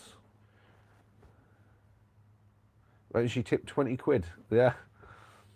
Yeah. When you say each, wait. Do you work with are you a buddy system where you work with a mate, or you solo worker? Oliver's in. Oliver Goodman said, newbie-ish. How's your day been? It's been all right. It's not been a cracking one. I got to work out quickly, I will say. I don't know how many hours Michael put in today. I put 3.5 hours in today of like absolute grind. Just really blasted it out. And that was enough for today. They got everything done that needed to. I was on the good work today, to be fair. Some better work, and also just well, it's work that I know, and it's fairly priced, so yeah, I could bash it all out. Window cleaner's secret gigolo, says Quinton. No, I've never had anything like that happen. So as a window cleaner, I've had a fat geezer open up the blinds on me while I was cleaning, and he was like basically in the buff. And I just kind of carried on and ignored him. I've turned up at a house when an old dear has been in the shower and got caught short, and I've seen her kind of running across like the hallway, like I like see her run past the doorway, um, and yeah, not anything to really write about, to be honest. That's the most I've had as a window cleaner, but I have had stories of guys seeing a bit more than they should. It happens. Um, Best friend's granddad. We did 5 hours today. He does bottoms. Oh yeah, you told me you're the ladder technician. Yeah. When I worked with my dad sometimes in the past, I'd always do the tops and he'd be the bottoms. Yeah. And I'd do some bottoms as well because I'm faster than him, which makes me laugh because he was boasting the other day. Well, I said the other day, like a while back, about how fast he was, as if somehow he's faster than me. I'm like, I taught the guy everything he knows about window cleaning. So I started my business like yonks ago, and he was doing property maintenance at the time. But his work slowed down. He was struggling a little bit. And he asked if he could do some window cleaning. And I said, yeah, I'll train you up and we'll get you out and I'll give you a bit of a round if you want it. And he liked the work so much, he decided to go full time as the window cleaner. Um, but just like all the other window cleaners, even though he was my dad, he started taking the mick and like having his own little clients in my rounds and stuff, and doing extra work for my customers without telling me and stuff. And like all the stuff that all of them do. And I was like, oh, Jesus, man, you think you'd have a little bit of loyalty?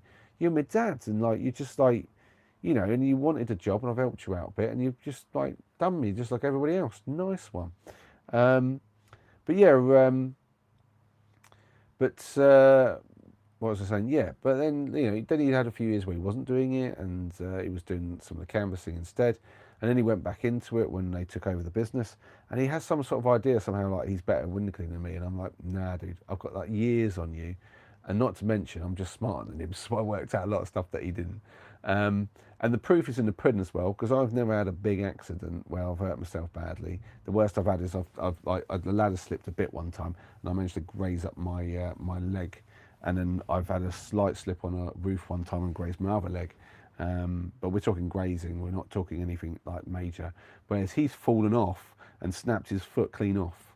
I'm talking like if that's his leg and his ankle, and his foot should be here, instead his foot was like here.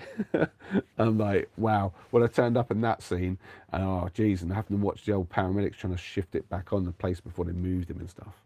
But yeah, so yeah, my ladder safety is better than his, but I'm also just quicker because I've worked with him and literally done all the tops with the ladder work, and still had to do loads of bottoms. And even if you count up the windows, like who's done the most, so I'd be doing I'd be doing more windows than him. Mental. Um, so what's this? Oh, I've missed some stuff. So Oliver said, I think van life uh, for you forever. What's the plan? Is there one? Treat yourself to a proper bed occasionally. My bed is a proper bed. My bed is the most comfortable bed that I've ever had because I went for some proper mattress. So this is like a natural latex mattress, best mattress of my life, and I recommend that to anyone. If I had a house, like my mattress is still going to be a latex mattress. It's just phenomenal, and then a wool pillow, just just the right stuff, and wool duvet as well. God, the wool stuff is just amazing. I mean, the only thing I would ever, if I had a partner who wanted a firmer mattress, I might say okay, wool mattress, but I mean the latex is just solid. But yeah, van life forever unless situation changes. So we were talking about relationships before, and I would say the only thing that would get me out of van life is meeting the love of my life, and if she needed me not to be in the van, I think I could give it up for that. But barring that, yeah, I don't think I'd be giving up van life. I think it'd be forever. And no, the van life is the treat, to be fair. I love having my space, and I've built it how I want it. I certainly think that I could have a crack at doing another van at some point. I don't think this one will last me my whole life. So especially like once the boys are grown up, if I'm whether I'm single in a relationship, if I was doing van life still, I feel like a smaller, more nimble vehicle would be quite nice to do. But still, I'd have a latex mattress then even for the bed. Hope that answers you, Oliver. So Spog saying we're English lady, we leave the tip in to the Yanks. Lady was saying I'm terrible, I don't tip at all. I always tip everybody. I tip delivery drivers for like food delivery, um, and tip at like a restaurant and stuff like that. I tip pretty solid as well, depending on the. But I tip not like the Americans do, where it's like it's like you have to tip. I'm like, no, if you give me bad service, you're not going to tip. If you give me decent service, then you'll get my standard, and then if you give me really good service, I'll tip bigger and stuff like that. Um, Lady saying it makes you feel ashamed. Well, I don't know. It depends. Like I think some of these things, my ex, she gets tipped by her customers for doing the cleaning, like real big. I think one of them gave like £100 tip for the year, which is like I was like wow. But then that said, she's in their home, like every week or 2 weeks, or whatever, in their home doing stuff, and I feel like and they do like have conversations and stuff. So worst I've done is the local copper misses, and I'm still scared he find out. Whoa, Michael, really? Jeez. Quinn says I have when I'm cleaning windows. Yeah, when I'm cleaning windows. Right, I'm a little bit behind. I'm really caught up. I was under the impression tipping wasn't allowed. Says lady. Oh no, tipping's always allowed. I don't. I think there's some. I think there's some companies, like if you look at a restaurant, like not a restaurant, like coffee shops and stuff like that, where they might say tipping's not, but I think the tipping's allowed pretty much anywhere these days.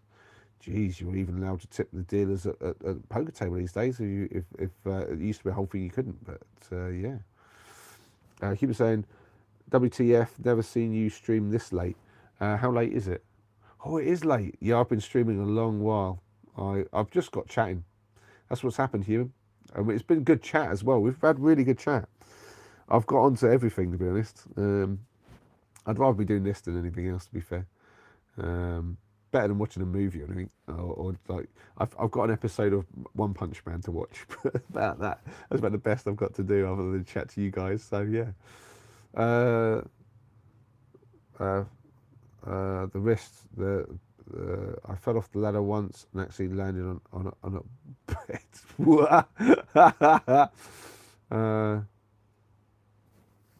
I never tip unless it's my mate that delivers, says Human. I mean, it's up, each to own on that. I always think I will say this much. The amount of times I've had a delivery to the van, it's not like a huge number because I don't really do a lot of delivery, but in the early days, and I still did, and I will do. Like if I'm like I've had stuff from over Bedford Way, but also here at Biggles Way, and I'll just phone up a place if I want an Indian or something, and be like, I want to do like an order, and I'll do it by phone because I'm like, if I do it online, I can't basically put an address in because it's the van. So then I call them up and say, yeah, but it's basically I need to deliver it to the van because and they're like, what? And I'm like, I live in a van, mate, so I need you to deliver it to the van. And they're like, oh, okay. And I'm like, yeah, no problem. And the guy turns up and he's like, is it you? I'm like, yeah. And it's like, I don't know, like it could be like 35 quid or whatever for the order. And I'll be like, oh, here you go, mate. And I'll just give him 45 quid and be like, done with it. And they're always happy, but they're always the confusion at the first and the look of like sheer like, is this what am I doing? And I'm like, yeah, this is the right place. Cheers, mate. Here's your dosh. Carry on. Thanks very much. And then they always go off with a big smile, and I'm like, yeah, sorted. And I figured I'll put them through it a little bit. Yeah, tips are yes. I will say this though, Michael. We used to get some tips come through because a lot of people pay online, and I'd always pass them on to the cleaners. I am 99% sure that my parents have had tips come through for the cleaners and didn't pass them on, which is bang out of order, like bang out of order. And it's something that really winds me up. And I have thought about this and thought that there's probably tips that customers have given to me, like via online payments, that have not like been received by me. And I'm sure my parents have somehow justified that in their mind because that's the kind of people they are. But yeah, there's definitely times where they've not passed on things that they should have, I reckon. I have not watched I Swear yet. No, sorry, Sparker. I will probably get around to it. I don't watch a huge amount of stuff, but yeah, I will try and get one. Lady says, I have a Ukrainian lady who comes to tidy downstairs every 2 weeks. She's lovely. I should tip her next time. Well, maybe give her a Christmas tip, lady. I don't know. I mean, she'll probably really appreciate it. I think it's one of these things.